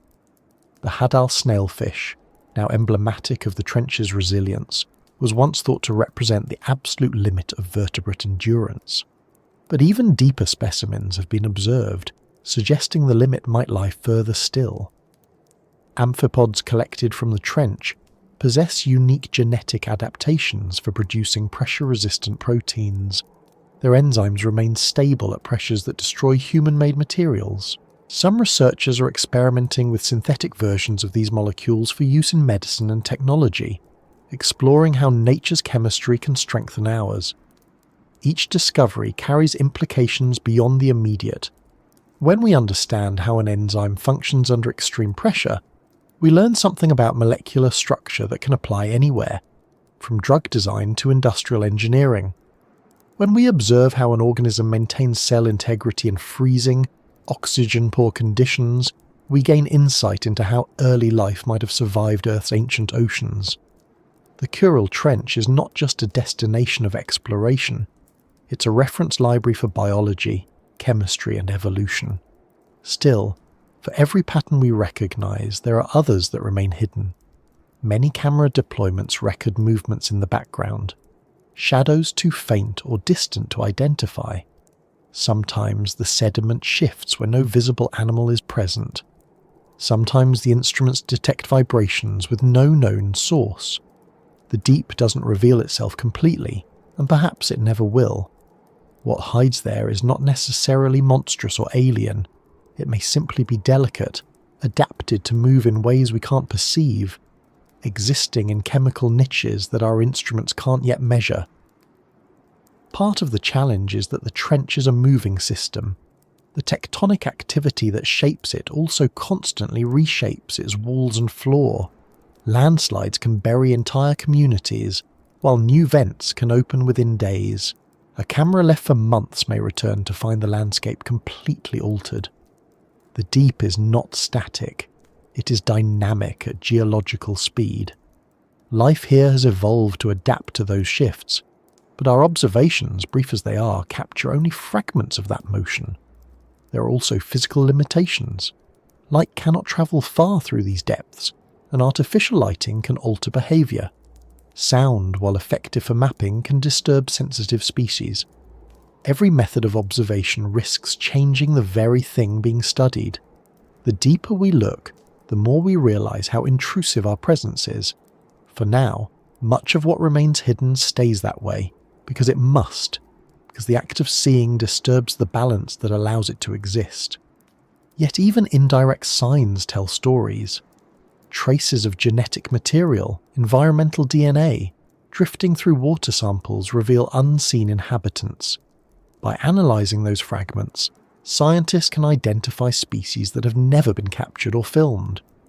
In the Kuril Trench, eDNA surveys have found sequences belonging to unknown fish, crustaceans and microorganisms. Some match known relatives from other trenches, others appear entirely new. It's a quiet form of discovery. No image, no specimen, just a molecular footprint left behind. Still, it expands our understanding of what's down there. The discoveries also carry reminders of how fragile this world is.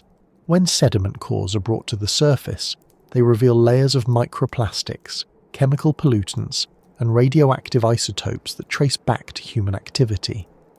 These materials have travelled thousands of kilometres, carried by currents that connect the shallowest waters to the deepest trenches. Even here, far removed from the surface, our presence is felt. Amphipods have been found with synthetic fibres in their digestive systems. Bacteria have begun colonising plastic fragments as if they were natural rock. The deep adapts, but adaptation doesn't mean immunity. What we find and what we leave behind are now part of the same story. The mystery isn't only biological. The geology of the trench holds puzzles too. Magnetic anomalies detected near the subduction zone suggest movements of fluid and molten material far below the seafloor. Those fluids might carry minerals that feed chemosynthetic ecosystems, or they might alter the chemistry of the ocean over millennia. Each discovery of heat flow, each anomaly in gas composition, offers a clue to processes linking the biosphere and the geosphere. Understanding those connections is essential to grasping how Earth regulates itself. There is also the matter of sound. Hydrophones deployed for long durations continue to pick up unidentified low-frequency noises. Some correspond to distant earthquakes or landslides, others don't fit any known pattern. A few signals repeat at regular intervals, changing with the seasons. Some scientists suggest they could be biological, perhaps large animals communicating across vast distances, but there is no confirmation. In the silence of the deep, every unexplained sound feels like an invitation to imagine.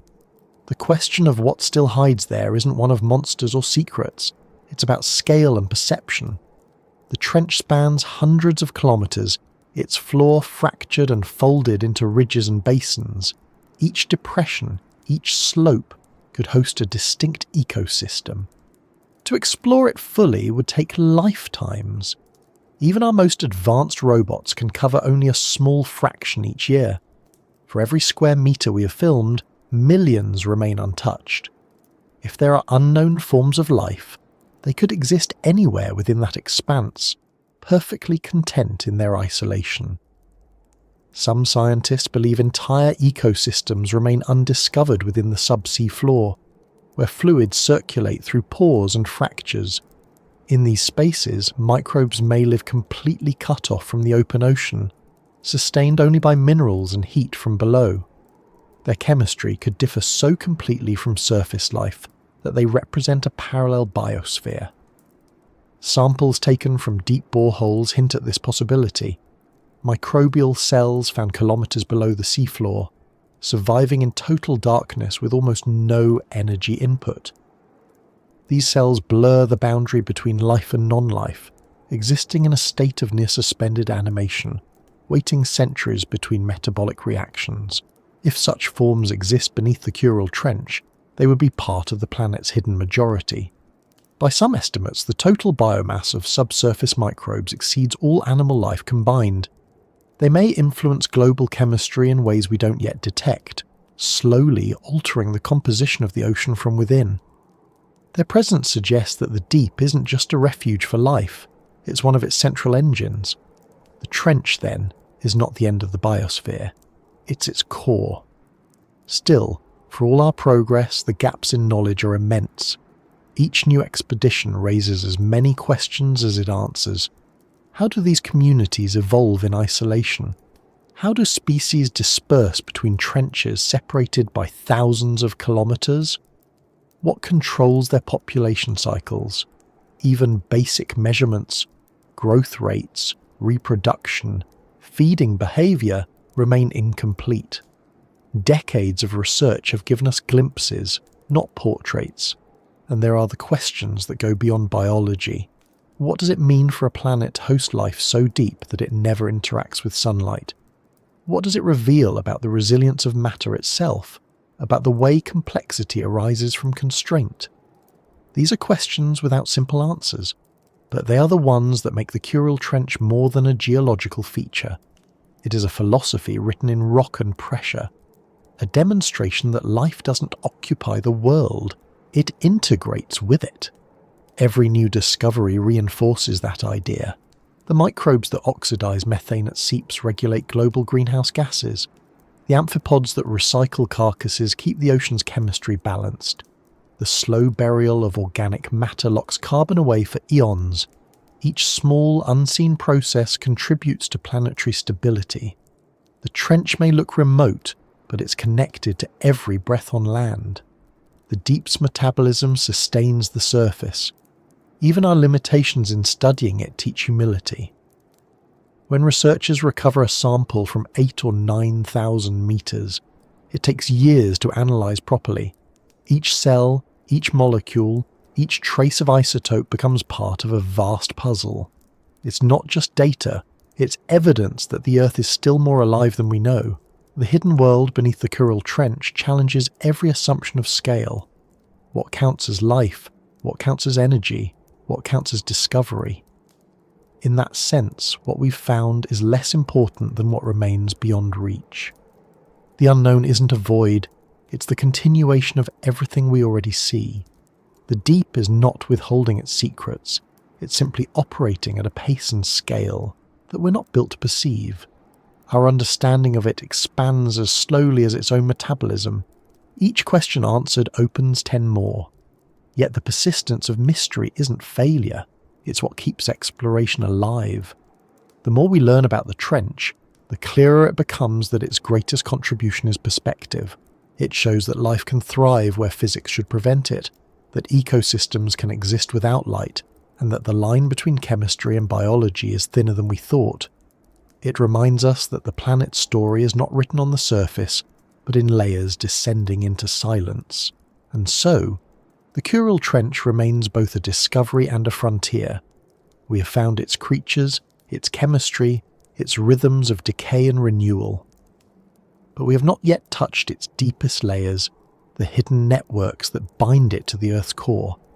The journey downward continues, each expedition another sentence in a story still unfolding. And as the machines rise again toward the surface, their lights dimming behind layers of pressure and darkness, the world they leave continues undisturbed. The unseen remains unseen, the quiet undisturbed, the hidden still patiently working. What we've found is remarkable. What we haven't is inexhaustible. Beneath that unbroken stillness, something continues to move, slowly, invisibly, shaping the chemistry of the ocean and the balance of the world above. To follow it further means letting go of what we think life must look like, and instead recognizing it in the smallest exchanges of energy and matter. Below the known lies what still hides, not waiting to be discovered but simply existing as it always has. And as we drift along the bottom of this thought, it's time to notice how the silence itself begins to deepen again, how sound and motion fall away until there is only stillness left.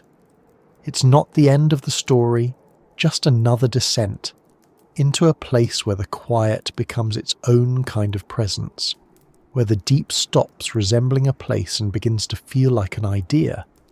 That's where we continue next, into that stillness, into the space where even observation ends and only reflection remains, the final layer of the descent where the deep watches back. The trench doesn't end where we think it does. The measurements might show a floor, a number written in meters, but the experience of it doesn't stop there. When light, motion, and even sound begin to fade, the space takes on another quality, something less physical, more perceptual. The instruments register almost nothing, but that absence isn't empty. The water is still moving, molecules still colliding, chemistry still unfolding in its slow rhythm. What remains is an awareness of everything continuing without us, a stillness that isn't silence but balance. When the cameras shut off and the last sonar pulse fades, what lingers is the sense that the deep is watching. Not in a conscious way, not with lies or intention, but with presence. The Kuril Trench, like every deep place on Earth, reflects the sum of all that has passed above it. It carries the record of falling things, dust, cells, bones, and history, layered so thickly that time itself seems trapped within it. If you could read the sediment like a book, you'd find pages written in chemical ink, each one telling what the planet was doing when it fell. Volcanoes, extinctions, migrations, storms, they all leave traces here, compressed and preserved. The stillness isn't a pause, it's the archive of movement. To call it stillness is almost misleading. The deep never stops. Even in its quietest layers, water flows in microscopic currents. Heat moves upward from the crust. Microbes divide once in a century. Carbon shifts from one form to another. The absence of motion is only relative to our impatience. If we could stretch our perception to the pace of the abyss, we would see constant activity, just measured differently, slower, more deliberate.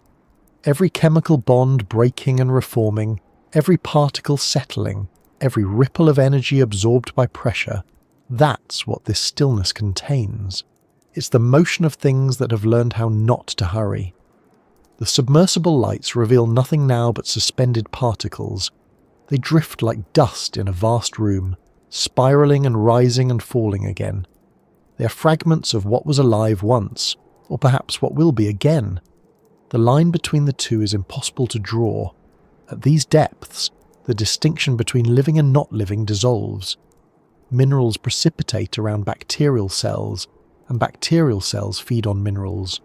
The process blurs into a continuum. To call one life and the other matter stops making sense. Everything is both, constantly shifting state. It's in that blurring that reflection begins. When we think about the deep, we tend to imagine it as alien, detached from the rest of the world. But the trench isn't an elsewhere, it's the foundation. Every cycle that sustains life above depends on what happens here. The carbon buried in sediment, the oxygen balanced by microbes, the minerals redistributed through slow convection, all of it feeds back into the surface. The stillness below is what allows the surface to move. Without the deep's patience, the atmosphere would collapse into chaos. The oceans would choke on their own nutrients. The balance that makes life possible exists because somewhere far below there is restraint, and that restraint feels conscious even though it isn't. It's the quiet intelligence of the planet, the sum of physical laws that have reached harmony through time. The deep doesn't choose to be calm. It is calm because it has already found equilibrium. It's not a question of adaptation anymore, but of existence perfected. Down here, everything that could happen has already been tested. Every molecule that could bond has bonded. What remains is endurance. The stillness also reveals something about how small we are. Our presence at the surface, our noise, our structures, our speed barely touches this place. Even when our plastic and waste fall to the bottom, they become absorbed into the system, colonized, digested, redefined as part of it. The The deep doesn't reject anything, it transforms it. Time erases the signature. A thread of synthetic fibre becomes substrate for bacteria.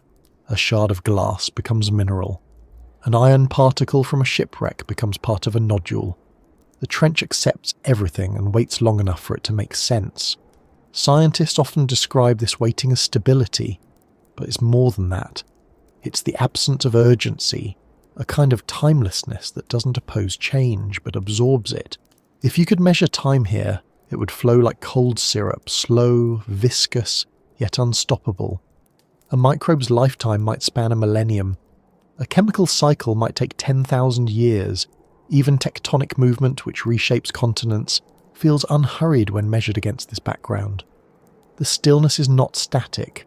It's infinite motion slowed to the limit of perception. When researchers recover sediment cores from the trench, what they hold in their hands is history in physical form. The upper layers contain remnants of modern ocean life. Below that lie ancient layers, compacted until they resemble stone. Each centimetre represents decades or centuries. Embedded within are microfossils, chemical residues, isotopic ratios that trace the evolution of Earth's climate. The deep records everything but without commentary. It's the most objective observer imaginable, indifferent, consistent, complete. The stillness watches by collecting. Every observation we make of the trench changes us more than it changes it. To see something function so efficiently, so continuously, forces us to reconsider our definitions of complexity and intelligence. The deep operates without oversight or planning, yet its cycles are flawless.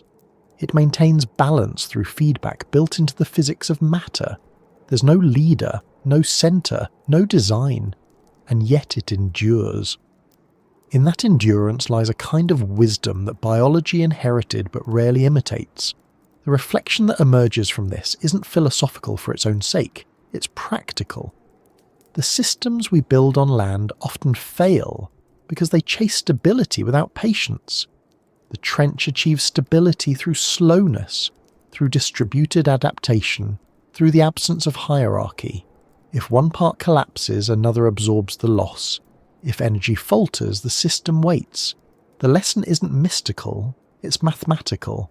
Sustainability isn't achieved through control, but through time. The Earth learned that long before we arrived. In the silence of the deep, those lessons feel immediate. When you imagine yourself down there, no sound, no light, no surface, you begin to understand how little life needs to continue. It doesn't require direction, only conditions. Heat, pressure, water, time, that's enough. The rest is negotiation between molecules. The longer you think about that, the more comforting it becomes. Life is not fragile, it's relentless.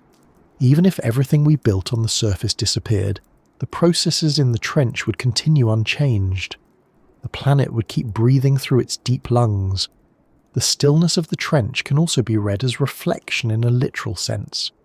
Acoustic waves sent into it bounce back, carrying information about the shape of its walls and the layers below. Those echoes, when translated into data, create maps of what lies unseen. The patterns look abstract at first, lines and gradients, but they're the trench's way of answering. We send sound, it returns with structure. Every echo is a conversation across pressure and depth, the planet responding in the only language it knows. There's something humbling in that exchange. The deeper we listen, the quieter the answers become, until what returns is almost nothing at all. The stillness doesn't resist our questions, it absorbs them. It doesn't need to explain. Its existence is explanation enough. When we call the deep alien, what we're really saying is that it doesn't resemble us. But in reality, it's the baseline, the norm, the state from which we're the deviation. The stillness watches back by showing us what constancy looks like. And yet, even this constancy isn't eternal. Over geological time, trenches migrate, fill, and vanish. The Kuril Trench itself will eventually close as the Pacific Plate continues to descend, melting into the mantle. The The sediments and life forms it holds will be drawn downward, recycled into magma, and someday return to the surface as volcanic rock. The stillness is part of that cycle too. It's not a permanent rest, but a stage in transformation. What seems like eternity is only duration on a different scale. To the planet, 1,000,000 years is a breath. That perspective changes how we see ourselves. We tend to think of deep time as something distant, abstract. But every breath, every step, every drop of water we drink connects to these slow processes. The oxygen we breathe may have once been bound in minerals at the bottom of an ancient trench. The calcium in our bones might have come from shells crushed and buried in the abyss millions of years ago. We are built from recycled stillness, animated by the same chemistry that keeps the deep alive. The trench isn't below us, it's within us. To acknowledge that connection isn't to romanticize it, but to recognize responsibility. The stillness is tolerant. It absorbs our waste, our excess, our noise, but it isn't infinite. If too much change reaches it too quickly, the balance can shift. Temperature rises, oxygen declines, carbon accumulates. The deep responds slowly, but it does respond. Every action at the surface eventually finds its way here, written into the sediment. The stillness keeps records, and those records tell the truth. Scientists studying those records have already found signs of the Anthropocene in the abyss: microplastics, chemical residues, altered isotopic ratios. Our presence is there now, layered among natural history. Even if we disappeared tomorrow, that signature would remain for millions of years. It will tell future observers, if any exist, that there was once a species that reached every corner of the planet, even the ones it never saw. The deep doesn't judge, but it remembers. Still, even as it records, it continues to host life with perfect neutrality. The amphipods still feed, the microbes still divide, the sediments still breathe. The trench adapts because that's all it knows how to do. The stillness that watches isn't waiting for redemption or catastrophe. It's simply continuing. The reflection it offers is not moral but existential. It shows that endurance doesn't depend on perfection, only on participation in the cycle. Everything that falls becomes part of it eventually. If you could sit here long enough, you would feel that patience as a kind of presence, not mystical but physical. The weight of water pressing from above, the cold that never changes, the faint vibration of the planet's motion beneath you. It's a reminder that the Earth is never truly silent. Its pulse is just slower than ours. The stillness is a form of sound stretched across time, a resonance so long that we mistake it for quiet. What the trench teaches, finally, is that to exist is to be part of this ongoing process. Life doesn't conquer the deep, it completes it. Every adaptation, every metabolism, every death and renewal fits into the larger pattern. The stillness that watches back isn't passive, it's interactive. It shapes what survives by offering the conditions under which only certain things can endure. It's selective through physics, not intent. And through that selection, it maintains the continuity of the planet. When the submersible begins its ascent, leaving the trench behind, nothing in the abyss changes because of it.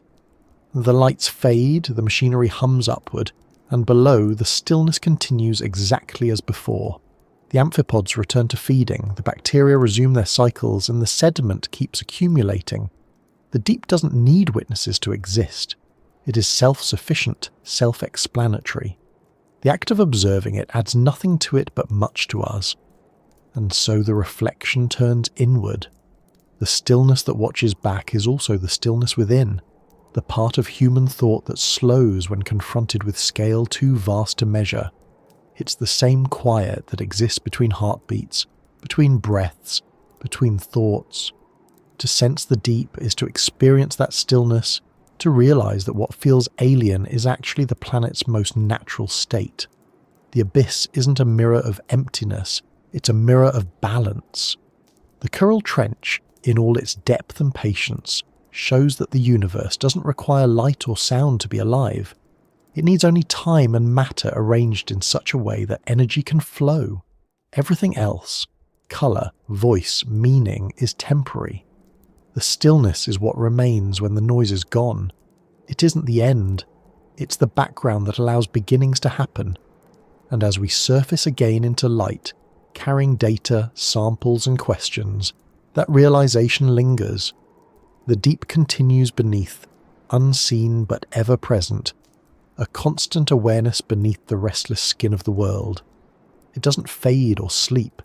It endures, unbothered, unchanging in its purpose. It's not waiting to be known. It already knows.